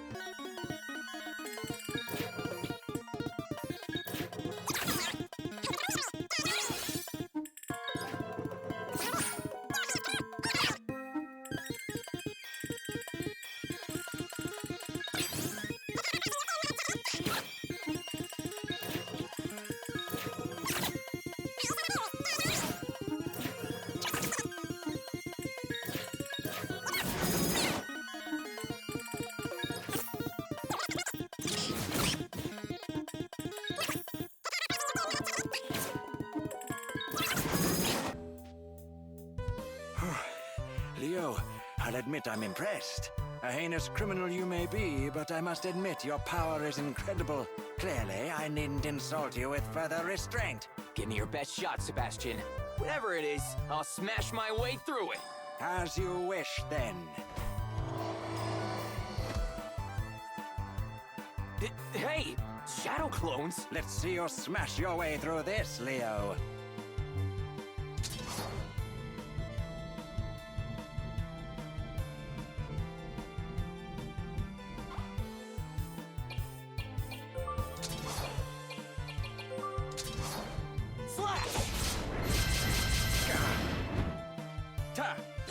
Great. Look alive! Look alive! Wait a minute. These are all real people. They're not shadows at all. What kind of technique is this? Prepare to be kneaded like fine Vencian dough. Stop this at once. Cheryl? Really, Sebastian? You, of all people, showing such cowardice. To what do you refer, milady? How unobservant do you think I am? You're triplets, aren't you? Yeah. Wait, what? So you've noticed, milady. Give me some credit, Sebastian. I've known for years. You've been attending to me since before I could walk, for Founder's sake. We should have known there'd be no deceiving our princess. Excellent deduction, faultless discretion. She'll make a wonderful queen for sure. I feel like we moved past the whole "there are 3 Sebastians" thing way too quickly. Mr. Leo, you have now witnessed my secret technique. Nobody has ever defeated it. Well, 3 against 1, I would imagine. No matter how many or how few opponents we face, we 3 are unbeatable. Our coordination is supreme. Our cooperation is extreme. Behold our sublime technique. Trinity Butlers! That's so cool. Kina? You guys may be in sync, but you've got nothing on us.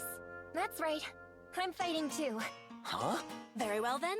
I too shall join. Come, Sebastians. Let us see who is more coordinated. Hang on a sec. Honor demands we not pull our punches, milady. Not even for you. Perish the thought. Splendid! On guard! This is way too confusing. Let's get it over with.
Was all of my training for naught? No, I must be gracious in defeat. It is no shame to lose to you, Leo. But you must swear to me.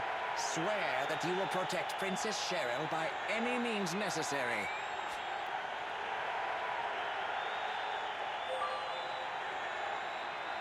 Very well. I shall entrust Princess Cheryl to your capable hands, temporarily.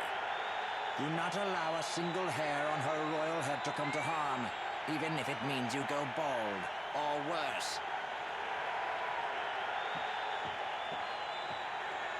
You shall take my fists with you. Your fists? I have personally seasoned them through years of blood, sweat, and tears. I don't know if they'll fit over this gauntlet. These weapons are not just a part of me. Why, one could say they are me.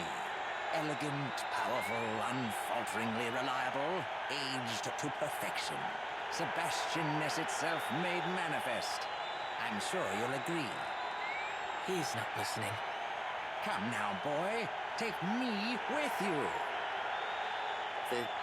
Thanks, Bash.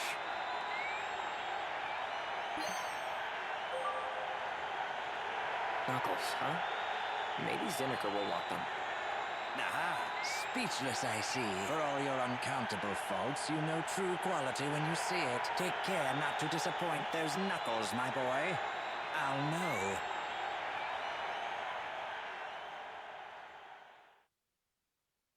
Perhaps this young man may be a fitting ally for Queen Cheryl. I see now that he's not the scoundrel he seems.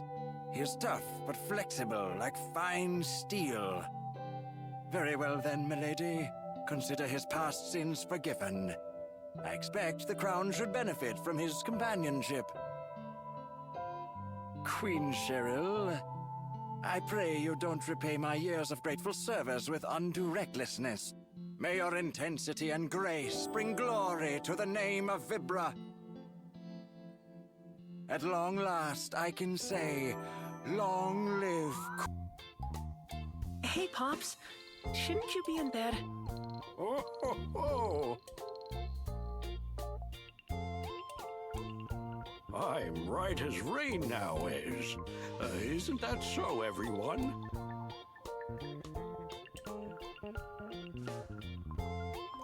Are you sure? Why? I don't feel a day over 54. All right, I get it. I'm just glad you're feeling better. All right, take a look at this, Pops.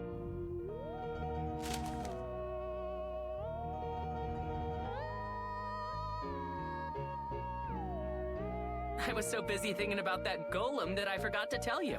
So, this blueprint's an Ez original, right? But I found it at the Guild Factory. And that's not all. It was with this document that says how to copy it. Gracious, Ez. This proves it. This proves they were plagiarizing all you kids' hard work. Right? And look, it even says to use shoddy materials to save a few G. Built like this, it wouldn't last a week without snapping in half. And that means they sell even more of them. Whoa, that's unfair. Grown-ups are the worst. Yeah, and don't you forget it. Hey, Ez, get out here. What's going on? Guildies, what are you doing here? Hey, boss, Ez has the documents. He's had them all along. Hey, Ez. You put me in a tight spot, see? Trashing our factory I can forgive. But stealing our blueprints? For shame, Ez. For shame. That's my line. This is my design, and you all know it. And therein lies our problem, Ez. See, if the Regent finds out about this little misunderstanding, it could be bad times for the Guild. But we've got just the solution. We'll have you all disappear with the help of the latest quality Guild innovation. This here device amplifies brainwaves, specifically the ones for anger and sorrow. Ha! Is it broken or is it supposed to do nothing? I don't feel a thing. Oh, you'll see. see. Look here, Ez. Even you know how the Mecteria and monsters are extra crazy lately. Turns out, they're attracted to certain flavors of brainwaves, see? Wait a sec. Even this is a ripoff. I designed that same brainwave transmitter to help cure headaches. No, you didn't. This is a completely different device. With different, waves. Let me guess. You ripped it off, but didn't know how to set it correctly. So it ended up transmitting negative waves and summoning monsters instead.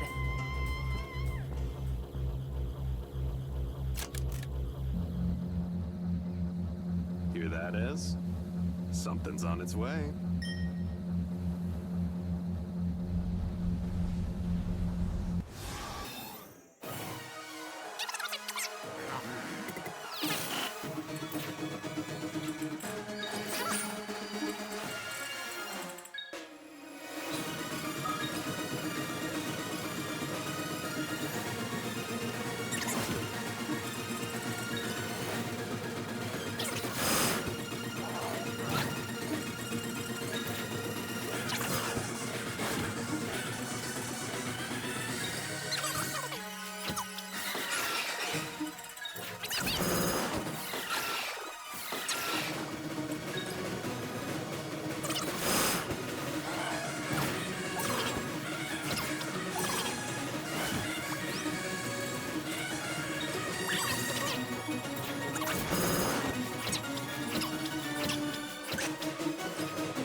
Is fried!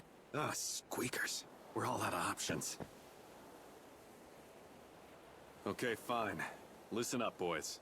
I know when I'm beat, see? Boss, no. They'll shutter the guild. I've got a family to provide for. We just had a baby. What do you want me to do? He's got all the documents. If he takes them to the Royal Police, there's no way we'll walk. Better to just shut down, turn ourselves in, and save ourselves all the trouble. But, boss... You're right. We really don't have any other choice. Sure you do. Huh? I mean, I did destroy your factory and all. Maybe letting you off the hook is fair. Yeah, it is. But the shoddy workmanship, that's gotta stop. That doesn't help anyone but your bottom line. Still, I can see the benefit in a bit of mass production.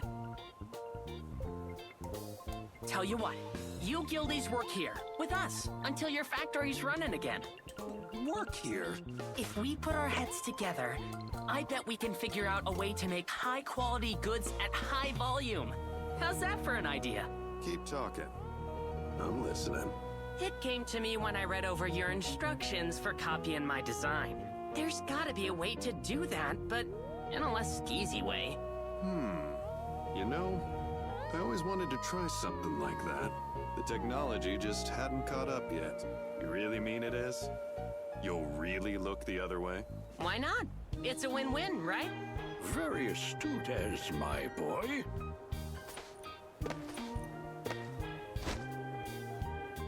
Hooray for Ez!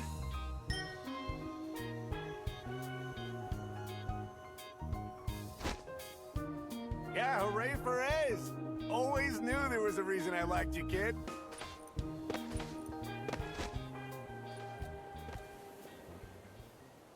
That was a really good call, Ez. I didn't think you had it in you.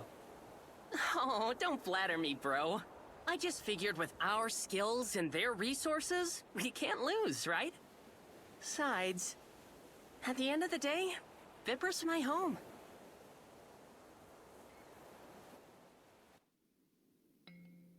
It's got all the kids at the workshop, and Pops, of course. a colorful cast of townsfolk.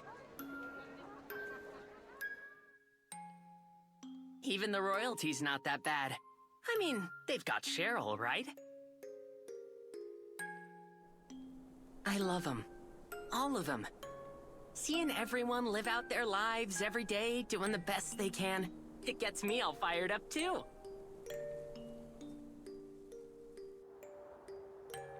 Vibra's like my charging station. Whenever I'm here, I'm powered up. And with everyone in Vibra all working together, I mean, what's Jascot? A bunch of mechteria? You said it. Oh, what now?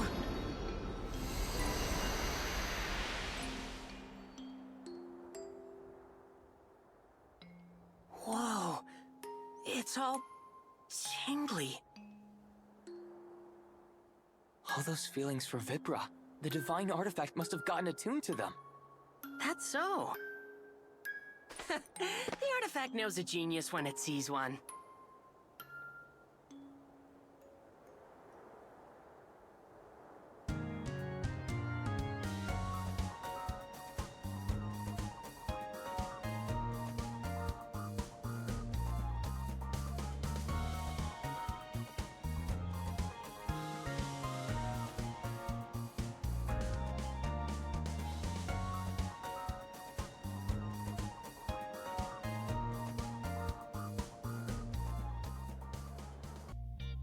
Oh, Leo! What's up? Could you let me see that Dimengeon machine again?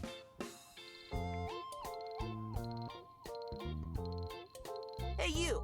Come here a minute. What is it, Master? Take a look at this. It's a rare piece of machinery. I have also been interested in it for some time now.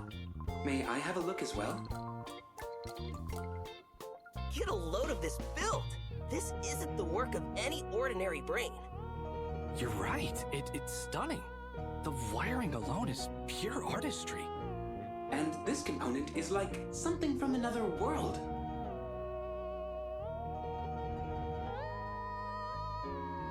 I'm not sure what they're talking about, but it looks like they're having fun.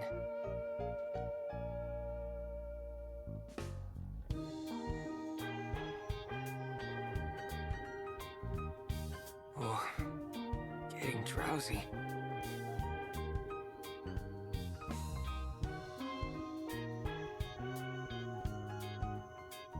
Mr. Leo? Mr. Leo! This machine looks like it can be upgraded further.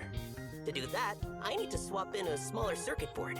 There was a guild technician who worked on that sort of thing a while ago. He's not with the guild anymore, but he left behind his blueprint. It should still be in storage at the guild factory. I hate to ask, but could you go get us that blueprint? I hear the guild building's swarming with monsters, so we can't get near it. This upgrade will also require a high-output power supply. I believe there is a machine in our realm with such a power supply. We are likely to find it at the Valmatech factory. Appreciate it, buddy. Watch yourself out there. Hey, Ez. You're just in time. The friendship between our guild and your workshop is real valuable, see? It's an important step towards the future of our very queendom. So Daggeroon and I have been talking.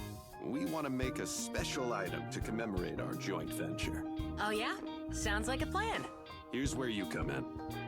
We want it to be a weapon you can use, Ez. You and your friends are fighting to save our whole world, right? I think I speak for all of us when I say we want to pitch in any way we can. You guys, I knew there was some good in ya. You've got the start of a great idea. Right? But weapon development is breaking new ground for us, see? We got a whole lot of challenges ahead if we're gonna pull this off. And you know, Ez, you're still technically on the workshop staff. Naturally, you're gonna have to pitch in too. Huh? So what's the point? In that case, I might as well just make my own weapon and call it a day.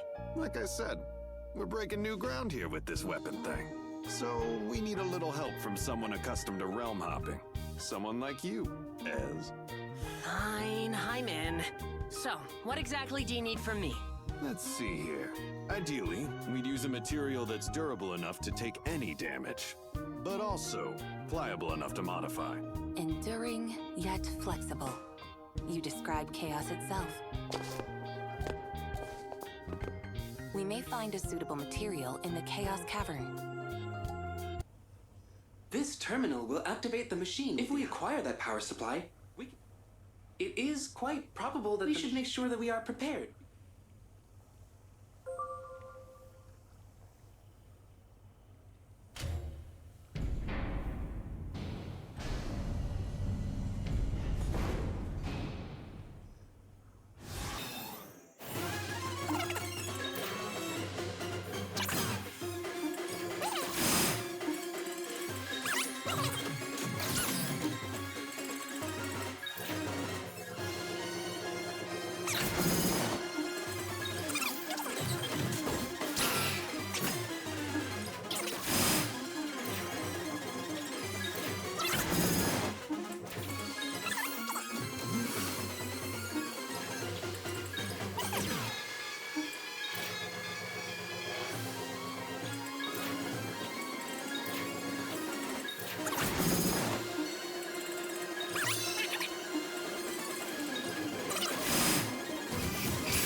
Aha! Nice going, buddy. This is just what we needed. Now all I've got to do is combine these with the Dimengeon machine. I'll be done in a jiff. I'm happy to watch the master at work. Let me help.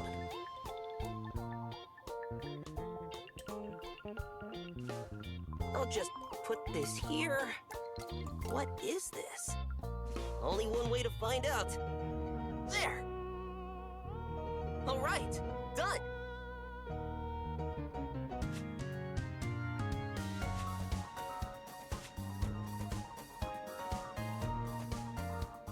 There!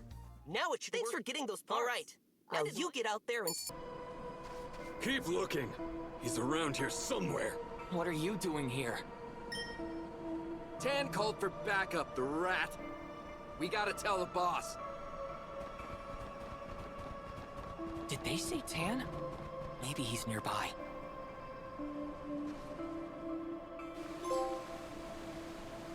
End of the line, Tan. I'm not wasting any more time on small fries. Blue, I know you're in there, and I know you're tormenting Adolfo with that stone of control, but not for much longer. Tan had a reason to press on. Blue, soon we'll settle the score. Tan was driven by his past. He recalled his peaceful days on the island. His fond memories of who he'd met there were also painful. They weighed him down as they propelled him onward.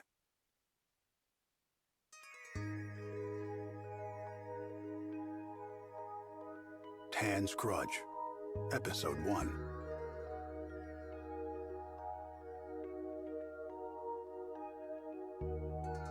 Tan was born in one of Vibra's neighboring nations, the Falcion Empire. Falcion boasted a powerful military, Though it had diplomatic relations with Vibra, mountains and Sansi alike divided the trade routes between them. While the Queen of Vibra led her people peacefully, the Falcion Empire demonstrated its power through the forceful invasion of other countries. The two nations differed greatly, politically and culturally. The Falcion Empire sent many spies to infiltrate other nations. These agents caused turmoil from within these nations, divided their people with propaganda, and stoked their eventual self-destruction. Then, under the pretense of aiding nations impoverished by civil war, the Falcion Empire claimed one vassal state after another. One such Falcion spy was Tan.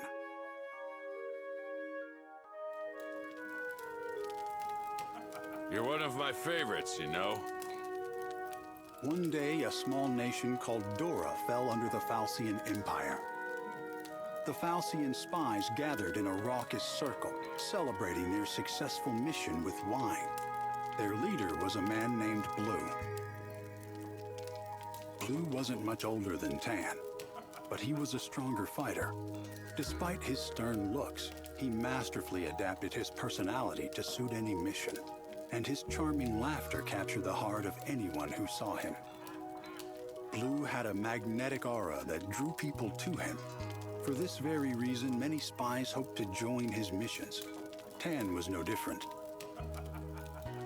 Tan, you've got skills. I'll give you that. But you're too nice. Tan repeated Blue's words in disbelief. Too nice? Why didn't you kill their rulers when you had the chance? Murder wasn't part of the mission. If that's what you want to believe, suit yourself. Tan tried to argue, but he couldn't find a strong enough response. Blue continued. So you don't kill them. Fine. Somebody will. They're probably already dead. If they're not, maybe I'll hunt them down and do it myself. There was a mocking tone in Blue's voice. Tan silently looked Blue straight in the eye. Tan had cornered the Doran chief, but he couldn't bring himself to kill him. Even Tan himself couldn't say what had stayed his hand. The Falcion Empire had ordered Tan to overthrow Dora, not to assassinate its rulers. Murder wasn't part of the mission. Tan quietly repeated. Blue snorted derisively, finished his drink, and stood up. Relax. You haven't killed anyone. Not directly, at least. The other spies followed as Blue left. The party was over.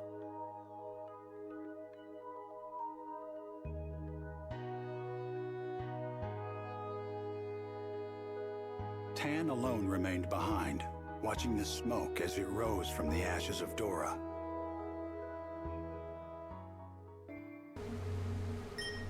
Another one of our robotic comrades. Looks like there's one over there, too. Okay, let's take our friends back to the base.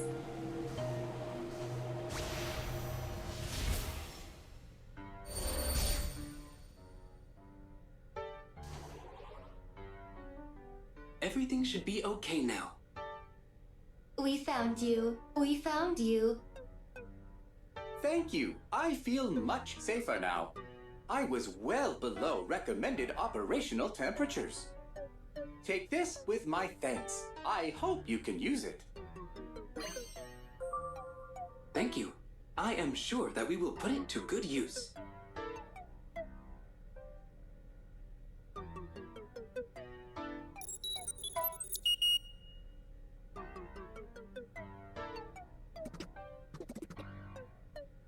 Underwater.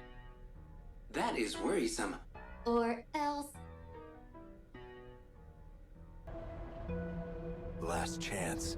Get out of my way, and you might leave this cave alive. Crap. Good timing. Ha! There you are. We'll take you out before your pals can help you. Pals? What pals? Whatever. Bring it.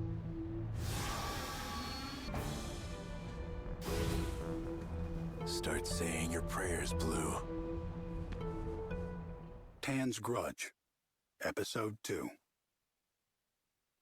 About a decade before, the Falcion Empire finally put a plan to overthrow the Queendom of Vibra into action. Falcion spies were tasked with a secret mission. They'd cross the sea, disguise themselves as the Crimson Bandits, and work to destroy Vibra from the inside. However, the sea between the two nations was tumultuous. It was as if the water itself were there to ward off intruders.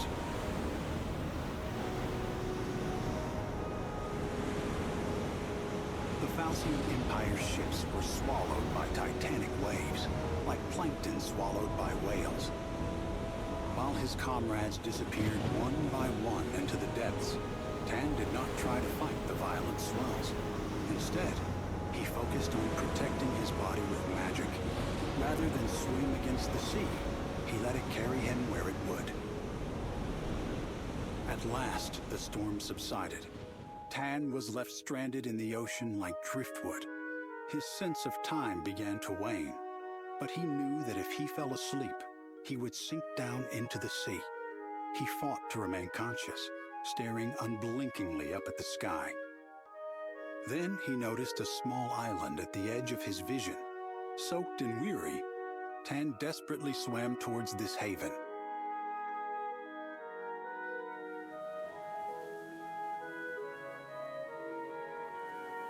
It was hard to tell where the sea ended and the island began. A lush forest covered the land as it sloped upwards from the shore. Here on this nameless island, Tan was at a loss. He'd had no idea such a place even existed. Tan knew he'd need food and water to survive. He resolutely ventured into the heart of the island. He soon found a small freshwater creek to quench his thirst, but there was nothing to ease his tremendous hunger. Though he could sense animals in the forest all around him, none of them were slow enough for the exhausted Tan to catch. Though Tan was relieved to be alive, fatigue caught up with him. Tired and famished, he collapsed in the shadow of a boulder. Waves roared in the distance. Tree branches rustled against each other in the wind above him.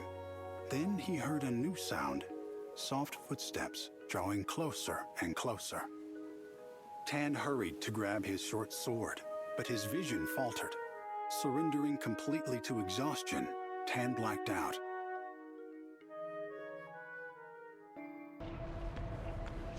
Come out. Saw right through our ambush, huh? Quit wasting my time. If you're gonna fight me, fight me.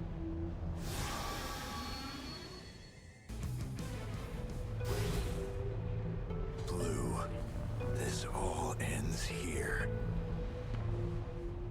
Tan's Grudge, Episode 3. At first, all Tan felt was pain. He reached a hand up to his throbbing, heavy head and found that his hair was already dry. However, the saltiness of the ocean still lingered on his tongue. Not knowing how long he had been asleep, Tan absent-mindedly traced the edge of the clean blanket covering him.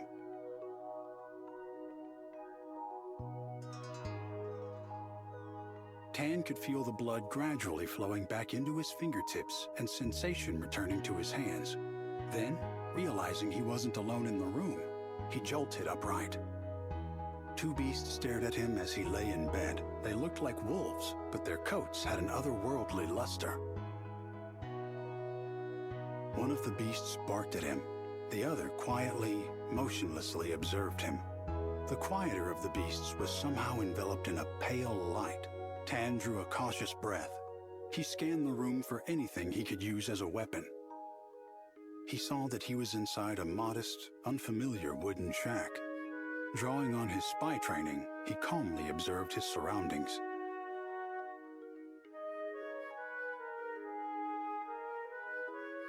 The beasts continued to watch him. Tan could see his equipment arranged neatly on a small shelf, but it was just out of reach.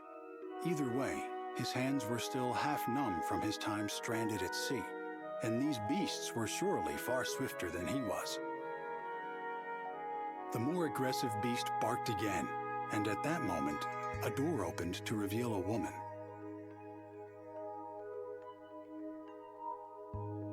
Adolfo, Golf, it's okay. Little did Tan know, this encounter would set him on a road to revenge. Adolfo, Golf, and Rudy. Tan had long searched for Blue, who kidnapped Golf's father. Now Blue was surely waiting at the end of the cave, along with Adolfo and the Stone of Control. Tan looked back on his memories, savoring their bitterness. At last, his search was nearly over.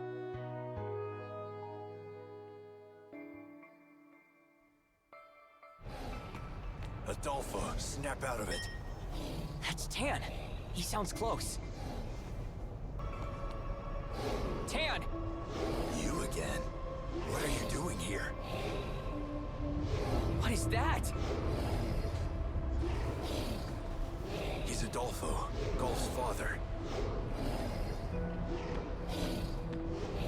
Hey, Tan. I was starting to think you wouldn't make it. Blue. I'm afraid Adolfo's not gonna sit or play dead for you anymore, Tan. Try anything you like. He's all mine now. Let Adolfo go, you... Recognize this? That's right. It's the Stone of Control. Say thanks to your girlfriend for me next time you're at her grave. Carmina. You always were one of my favorites. Ask real nice, and I might give you your job back. Now's your chance. You think I'd ever work for you again? After what happened to Carmina, I'm not leaving until you're dead. Serves me right for asking. You finally outlived your usefulness, Tan. Go, Adolfo! Rip Tan to shreds! We've got your back, Tan. One question, Tan. Can you really bring yourself to strike Adolfo? That's right. Golf's own father. You can't do it, can you? Attacking me is pointless. Looks like this fight is mine. Adolfo, wake up! What a pain. Adolfo! I can't!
Happening. Only one thing to do. Better use my trump card. Blue! How dare you drive Adolfo berserk? You're going to destroy his heart! So what? It's my dog. I'll do whatever I want with it. Blue, you...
Adolfo, stay with us.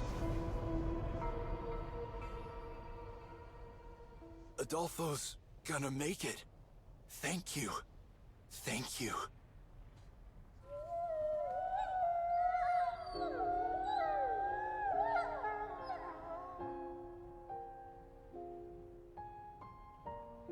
Look, Golf. You're together again. So these two are... Yeah, they're family. And they've finally reunited. Right, I remember Kina said so. So, mission accomplished, huh? I can feel what they feel. Down to the last heartbeat. Adolfo, Golf. I bet Carmina's watching too somehow. Aren't you, Carmina?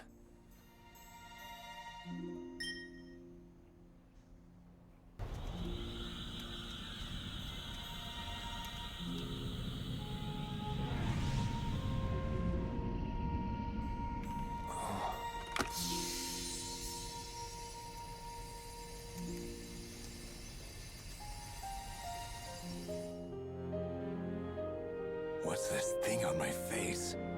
It's a divine artifact. That's supposed to mean something? That divine artifact's responding to you, Tan. I think it's because of that spirit beast. And maybe that's not all.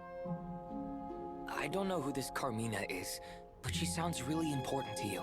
Divine artifacts react strongly to that kind of connection. That divine artifact's really powerful. Truth is, we need that power.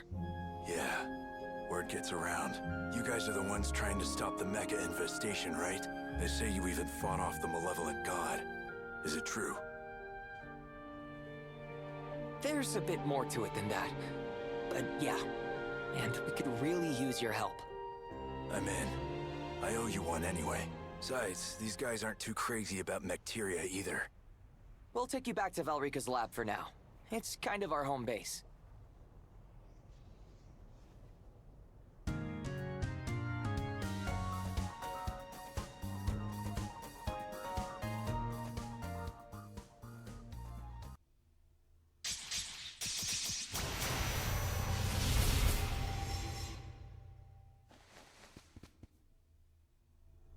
this is your home base? It's pretty weird. You could say that. And you're telling me that we can use this big thing to go wherever we want? Pretty much wherever, as long as it's a place that I can remember. My dad built it a while back. Not bad, Dad. So you mean if you don't have any memories of the place, it's a no-go? Why? Is there somewhere else you want to go? Yeah. I'd like to visit Carmina on the Nameless Island. No problem. Even if I've never been there before, we can take the Uzra. If you want to come along, I won't stop you, but it's kinda out of your way. No hard feelings if you forget about me and stick to stopping the bacteria.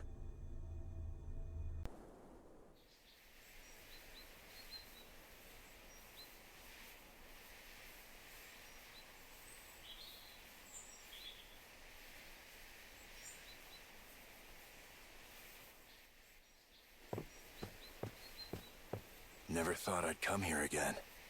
Is this the place? Yeah, this is where I first met Golf and the others. And Carmina. Back then, Golf wasn't a spirit beast yet. He had a physical body. He wasn't always like that? Right. If you want to know more, we've got to walk and talk. There's some place I gotta visit. Come along, will you?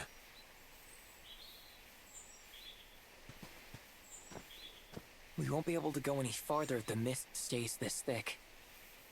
You've got to know the trick to navigate this island. The trick? Yeah. I'll show you over at that orb.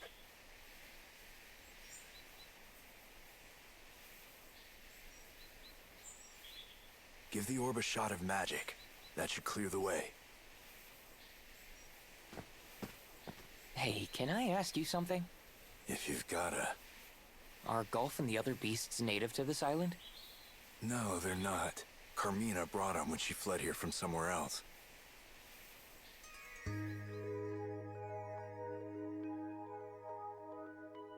Adolfo, Galf, it's okay. The woman's voice was clear and light. The two beasts, seeming to take comfort in her presence, slowly backed away. Behind her was a third beast, watching Tan intently. The woman seemed to be around the same age as Tan. She smiled brightly at him. What a scary face you've got. The woman's smile met Tan's cautious gaze. Her expression radiated innocence and purity. Not expecting a sudden joke from a total stranger, Tan stayed silent and waited for her next words. My name is Carmina, she said. Tan was a spy who worked for the Falcion Empire. On the way to a mission to infiltrate the Queendom of Vibra, his small boat was destroyed by an overwhelming storm. That storm had carried him to this nameless island. Neither Vibra nor Falcion knew of the island, but Tan would forever remember it as the place where he met Carmina.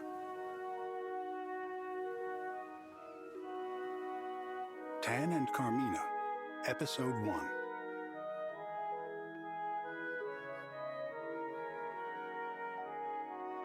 Carmina's shack was on a quiet corner of the island.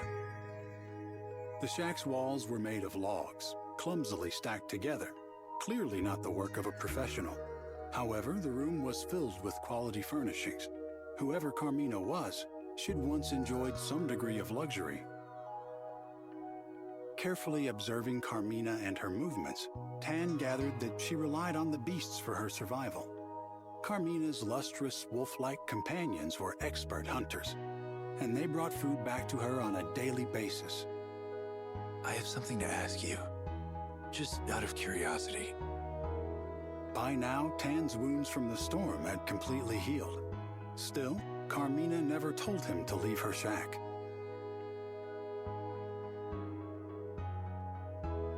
Of course it's out of curiosity. Carmina chuckled. Why else would you ask? She glanced up from the tree nuts she was sorting. I mean, I'm really curious.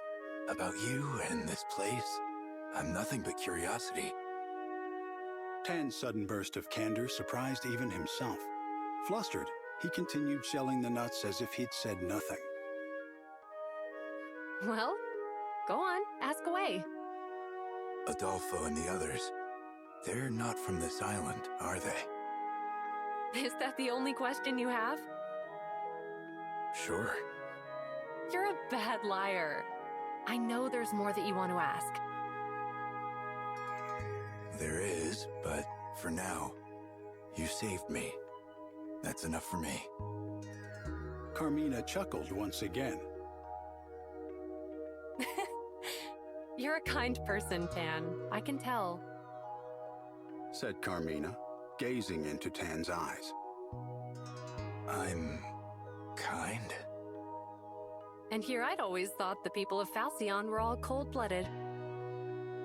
Tan was speechless. How had she known where he was from?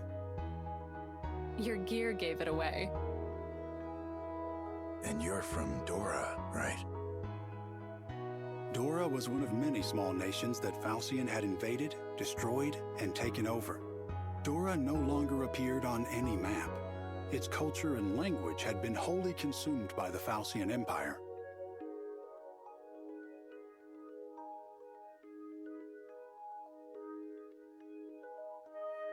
Dora was small, but it had been rich in underground natural resources which were loaded with magical power. Its neighbors fought over its resources, finally reaching a truce, until the Falcion Empire broke that truce and advanced on the humble nation.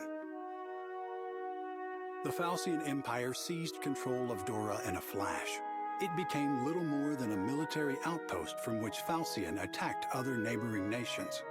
Dora's capital, once brimming with magical golden ore, was now little more than a ruin under the Falcion Empire's thumb.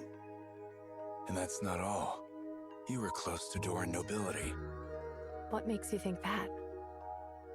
Carmina asked quietly. I'm familiar enough with Doran craftsmanship. One look around this room and I knew. You're not wrong, but you're not entirely right either. Carmina murmured as she looked into the distance. Tan asked another question he thought might have been better kept to himself.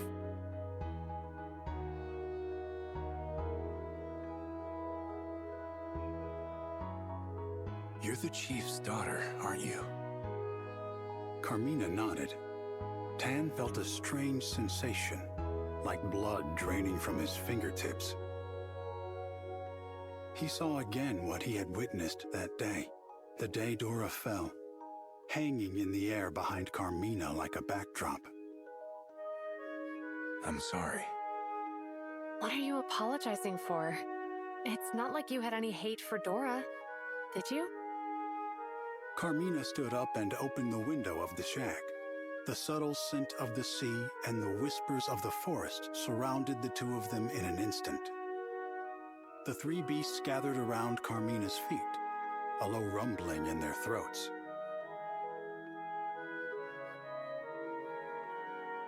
We're the only ones who escaped here, to this island.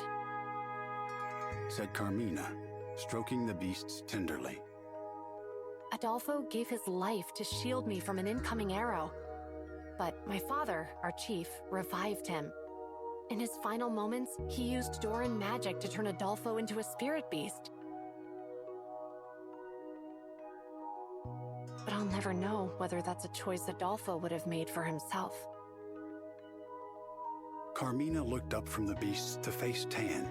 She had a perplexingly peaceful expression. Her kind eyes didn't betray the slightest shred of resentment. You're the kind one here, not me. Tan said. Am I really? I abandoned my own people. Instead of fighting for my country, I chose to survive. How there could be any kindness in that, I don't know.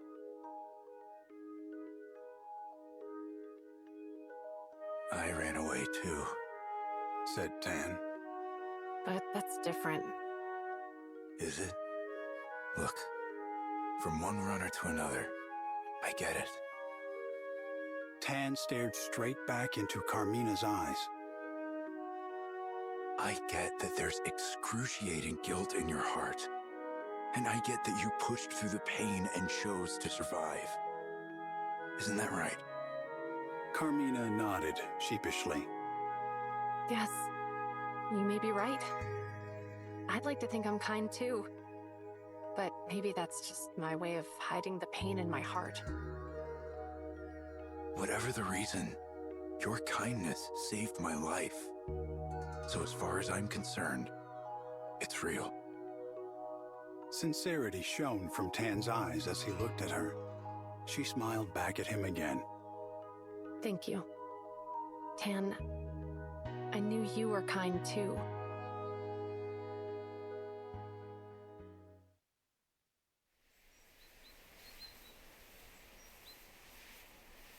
They all ended up here? Yeah, and they lived here in peace. Until I came along. Time to move.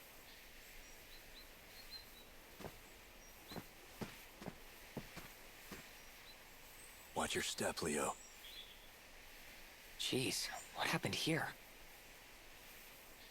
Nothing natural. Kind of a long story. Wait, you did this? Tan and Carmina, Episode 2.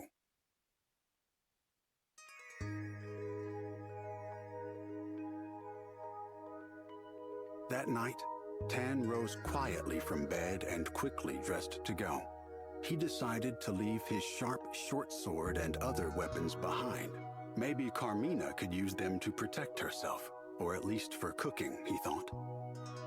A few coins jingled softly in his inner pockets, but they were of no use to anyone on the island. Tan pushed open the door of the shack as silently as he could. Suddenly, a shadow brushed against him, and he felt a gentle nibble on his leg. Adolfo? Adolfo, the spirit beast wrapped in mysterious light, was desperately clinging to Tan's right leg. The beast's fangs did not hurt him. There was something comforting in the bite, like a cat's as it carries a kitten off to bed. Tan pulled Adolfo off of his leg and hurried out the door, but the beast persisted. Adolfo followed him into the night without raising a cry. Adolfo, go back home. Tan told the spirit beast, but Adolfo kept following him, as if pretending not to understand. I don't belong on your island. I destroyed Carmina's home. Tan continued muttering to himself, knowing the spirit beast couldn't try to offer him false comfort with words. Tan and Adolfo eventually reached the center of the island. By night, the ocean was calm and peaceful, as if the storm that brought him there had never happened. Then Tan heard voices break the stillness and hid himself in the shadows.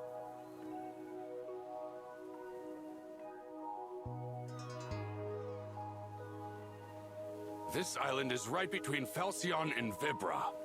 It would make a fine outpost for our invasion. And it looks like the Vanguard unit's boat ran aground near here. Tan saw a familiar face nodding in the moonlight. Yes, this will be the perfect headquarters for the Empire. I mean, for the Crimson Bandits. Now, I don't expect you'll find anyone living here, but if you do, take care of them. Hearing Blue's command, the Falcion spies readied their weapons. Murderous intent hung thick in the air around them. Just then, Tan heard a lone howl. Adolfo sprung out from behind Tan to attack.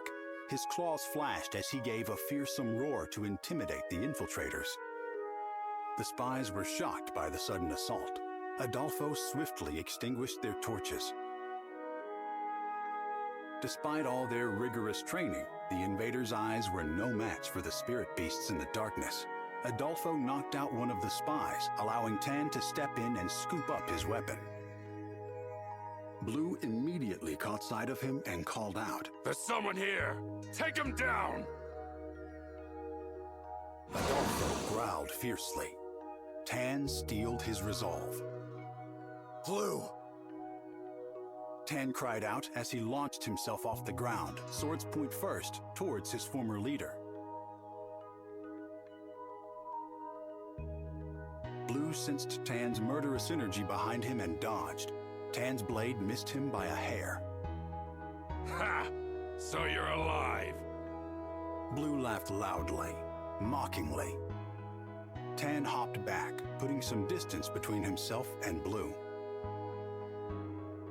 Good to see you're still kicking, Tan. This island would make a perfect base. Don't you agree? Ignoring Blue's taunts, Tan lunged once again. Get off of this island, Blue! Tan felt Blue's knife pressing towards him hard as they clashed. Just as they were close enough to graze each other with their blades, Blue shoved him away with ease. Then he raised a fist and struck Tan on the temple. As Tan staggered back from the blow, Adolfo leapt at Blue. I see you've made some new friends. Blue grabbed Adolfo by the head as the beast's fangs sank into him. He yanked Adolfo away, completely unfazed by the bite. I knew it. You've gone traitor. And now you've gone soft. I mean, babysitting puppies, Tan? As Tan fell to his knees, he felt a strange current of magical energy surround him.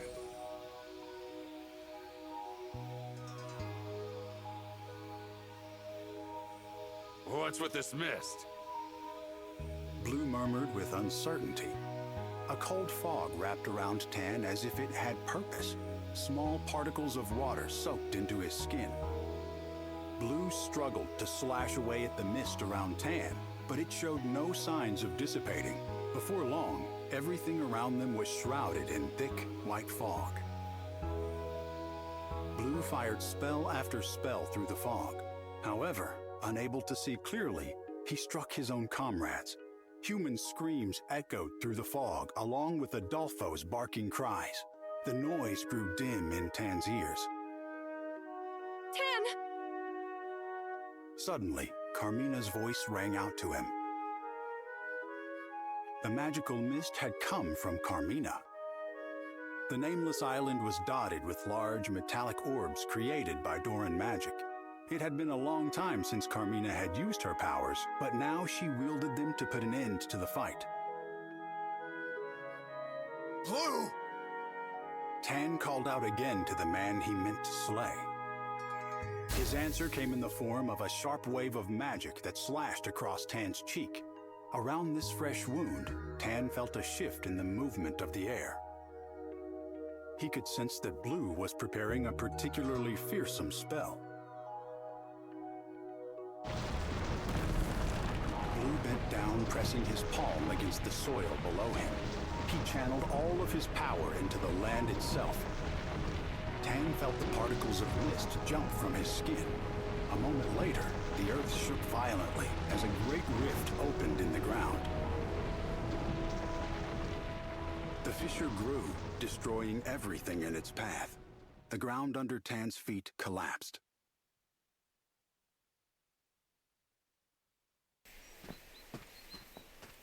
Hey, Leo. Something wrong? No, just thanks for coming along. Don't sweat it. You said there's somewhere here you have to go, right? I gotta visit Carmina. Her grave's right up ahead. Listen, not to talk your ear off, but... Tan and Carmina, Episode 3. Tan! When Tan came to, somebody was holding him tight. He felt them touch the wound on his cheek and check for his pulse. It was Carmina. Tan was too exhausted to even open his eyes, but he had no doubt that it was her. Golf, She said, we have to carry him back. It'll take more than I can do on my own to save him. Though Carmina was right by his side, her voice sounded like a distant echo. He felt as though he was being dragged into darkness. Carmina was desperately calling out to beckon him back. Rudy, please find Adolfo. It should take more than that to harm a spirit beast. I hope. Rudy ran off in search of Adolfo before Carmina could finish. But not long after Rudy left, they heard a short, subservient whimper coming from her direction. Aha! So the Stone of Control works on spirit beasts.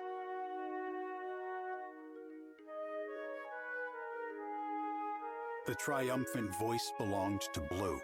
He still stood, framed by the rising sun. Adolfo cowered behind him. Tan struggled to stand and face him, but he could only tremble as if his hands and feet were bound. Rudy! Carmina cried out, reaching for the mother spirit beast. But it was too late. Blue grabbed Rudy by the neck and tossed her away. The injured beast tumbled down into the rift formed by Blue's magic. Golf snapped at Blue, desperate to protect Tan and Carmina.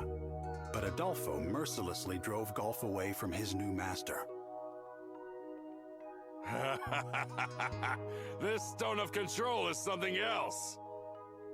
Blue laughed as he approached Carmina. Now I see why we crushed Dora to get it. Carmina tightened her grip on Tan, trying to keep him from recklessly charging at Blue. Carmina, run! Tan rasped, but instead she stood to shield him from Blue. I will not run. I refuse to lose anyone else. I won't live on if it means to bear even one more loss.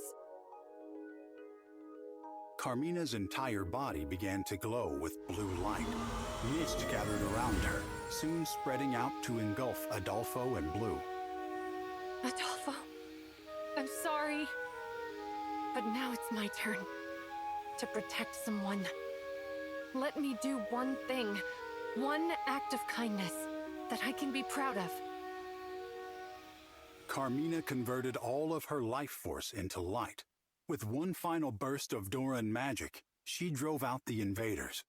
Then the mist faded into thin air.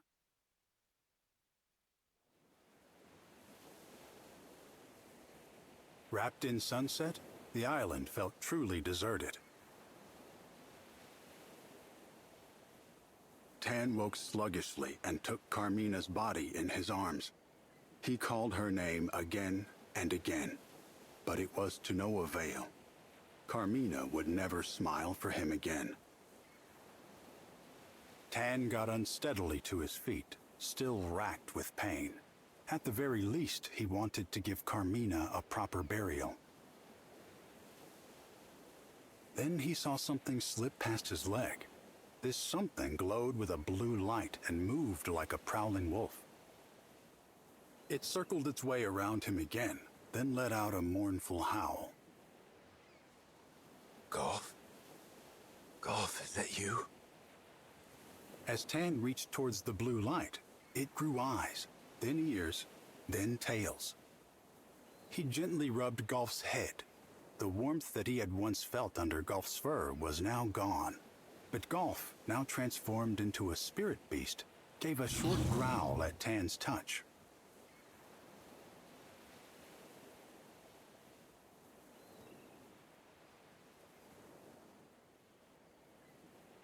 Did Carmina do this? Before she died, Carmina had entrusted Golf with her remaining life force. She had done so in the form of a lantern, which revived Golf as a spirit beast. Tan gently lifted Carmina's body and stood. Tan caught himself repeating Carmina's words in his mind. I'd like to think I'm kind too. But maybe that's just my way of hiding the pain in my heart.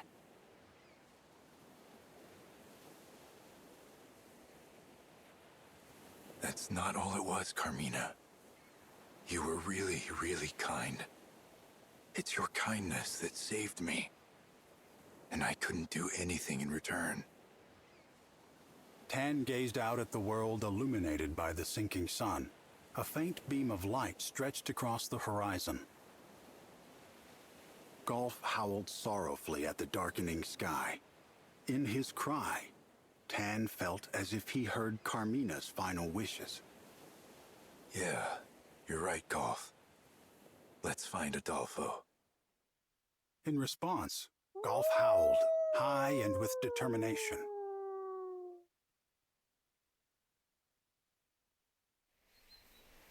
I couldn't have saved Adolfo if it wasn't for you. I can't imagine how I'll ever repay you for that. Then don't. Like I said, don't sweat it. Now, let's go show Carmina that Adolfo is safe and sound.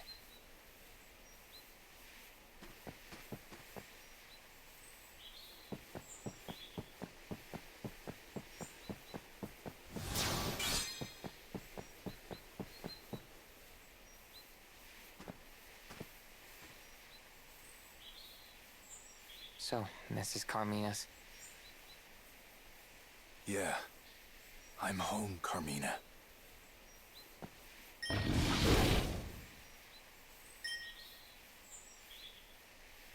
Rudy, is it really you? That's Rudy? She's not letting anyone near the grave. Rudy, it's me, Tan. I've got Golf and Adolfo with me. It's no use. She thinks we're a couple of grave robbers. Rudy, it's me, can't you see? Look out! Here she comes! Rudy.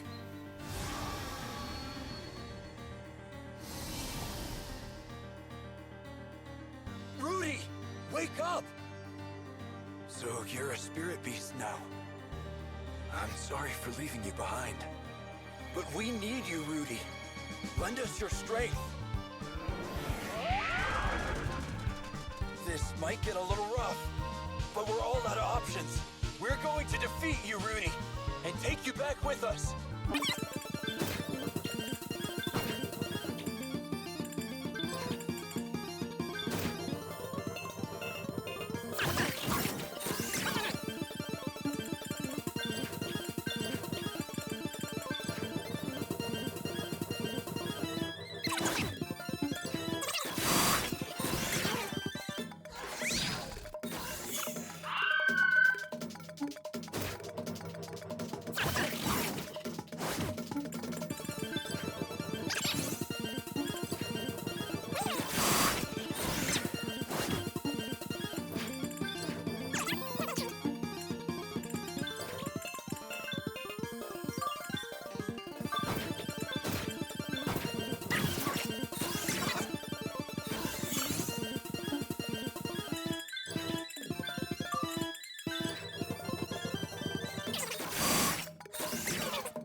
Looks like we shook some sense into her.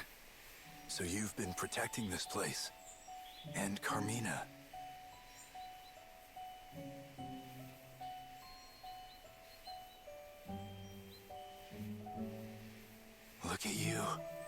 Together again at last.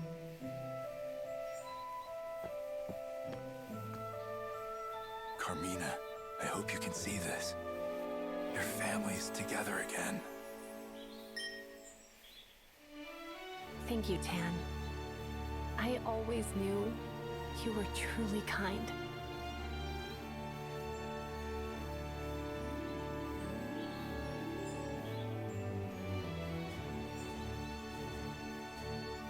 Carmina, no matter what you thought, you were truly kind, too. I'll never forget that. And neither will these beasts you gave your life for.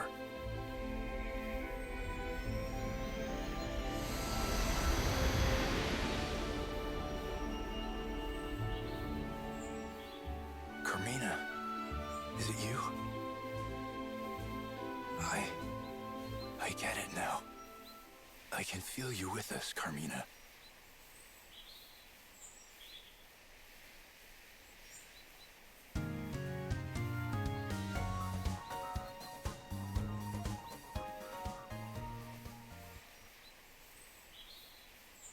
Thanks to you guys, the whole family's finally back together. Let's go. It's my turn to return the favor. It was in here somewhere. Aha! I found it!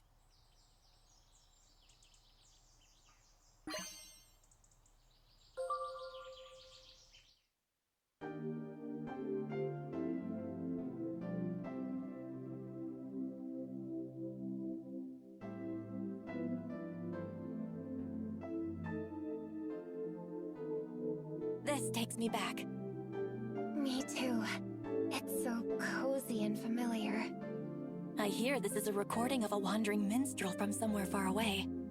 What's more, the music was composed by a renowned philosopher, or someone of that nature. The Ribbidons are so round and cute. You'd never think they were so... deep. So you and I grew up apart, but listening to the same song. Will wonders never cease? Yeah. It's weird how things turn out. But I'm glad we have this song to share. Well then, let's get going. We've got some Ribbidons to meet. Right. Thanks, Cheryl. The mecha infestation has totally changed the forest. Even a money tree left.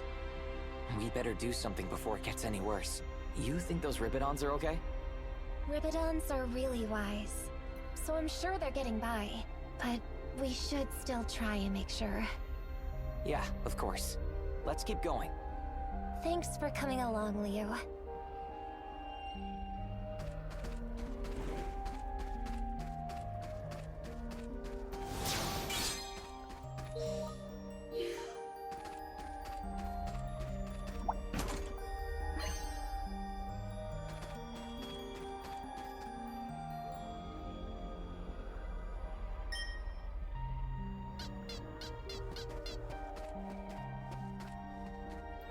What was that? A Ribbidon! Huh? That was a Ribbidon? Looked like a frog to me. They are not frogs. Don't let them hear you say that. Sorry? Come on, let's follow it.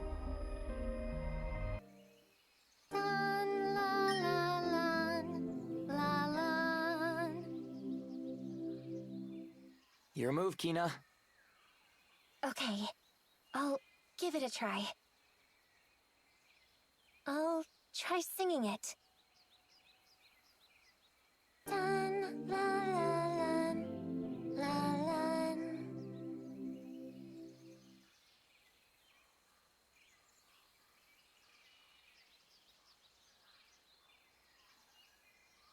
Dun, la, la, lan, la, lan.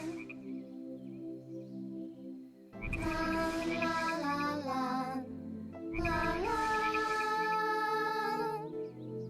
Dun, la, la, lan, la, lan, la, la, tra, la. Repeat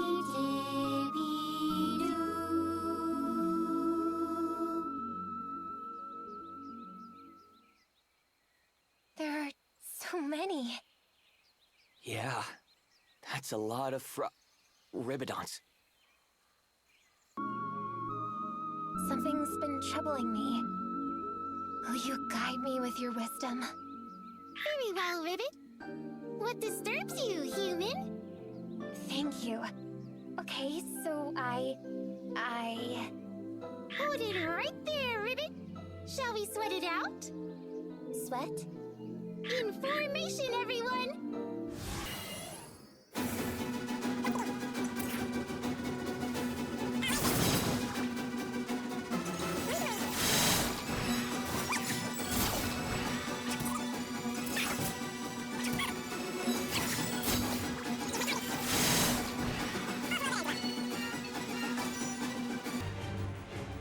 Splendid fight, Ribbit! Excellent sweating, too! Now, the largest and most wise of us shall give you the answer you seek. Huh?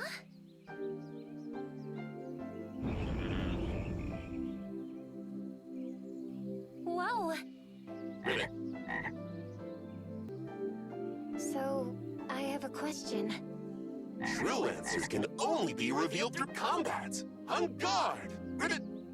Why does this keep happening?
act of choosing is, itself, the purest expression of human life.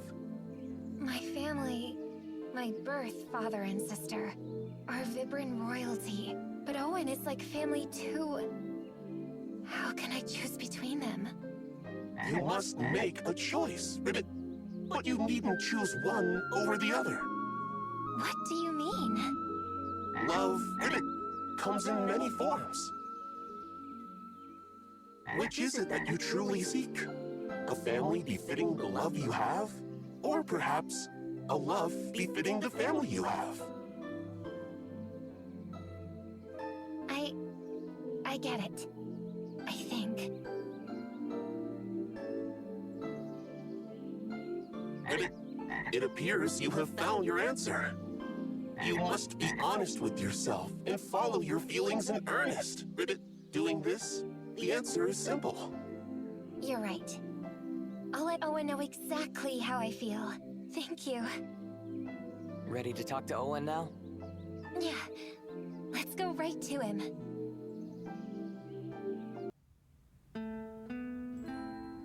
Owen, I'm home. Are you feeling better? I am indeed.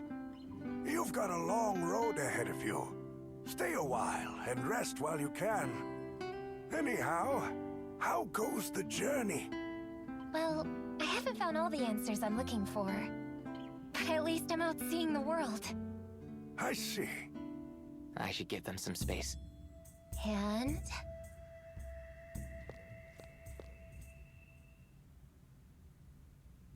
From your powers, I figured you came from a family of some renown. But I never imagined you were of royal blood. I am, but Owen... I'll always be your daughter. Oh? My name is Kina. You gave me that name. I may be from the Vibran royal family, but I'm your daughter too. You're a part of me, Owen. You and the royal family both, for the rest of my life. You're part of my destiny. My Kina. I have so much more to tell you. Oh, go on. Let's hear it. Well, first of all... To me, Kina is simply Kina.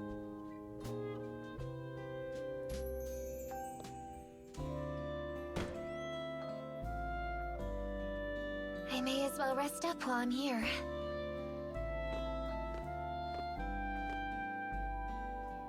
I haven't talked with Owen that much since... I can't remember when.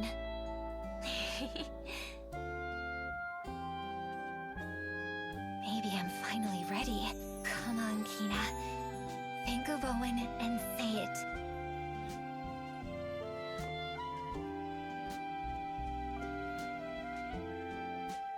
Here goes. Dad. No, it still doesn't feel quite right.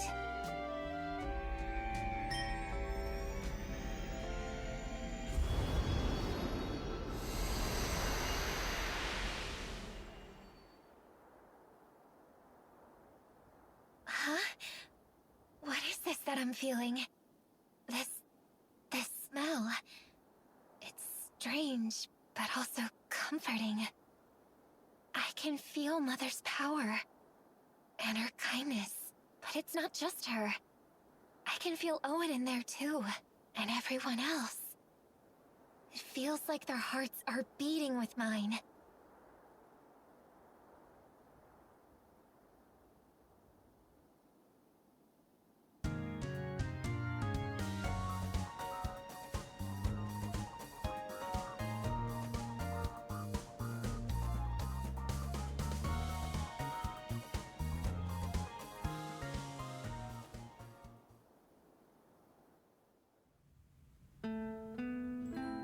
Owen, thank you. This world we inhabit is at a terrible crossroads. Unless we do something to save it.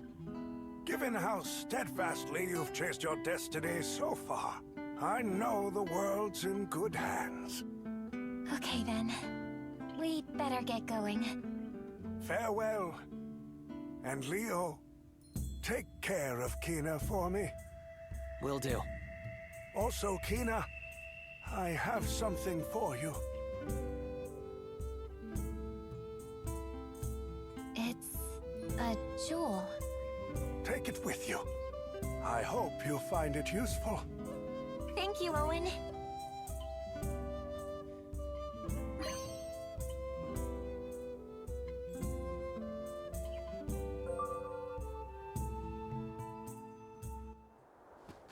It went that way! A Ribidon?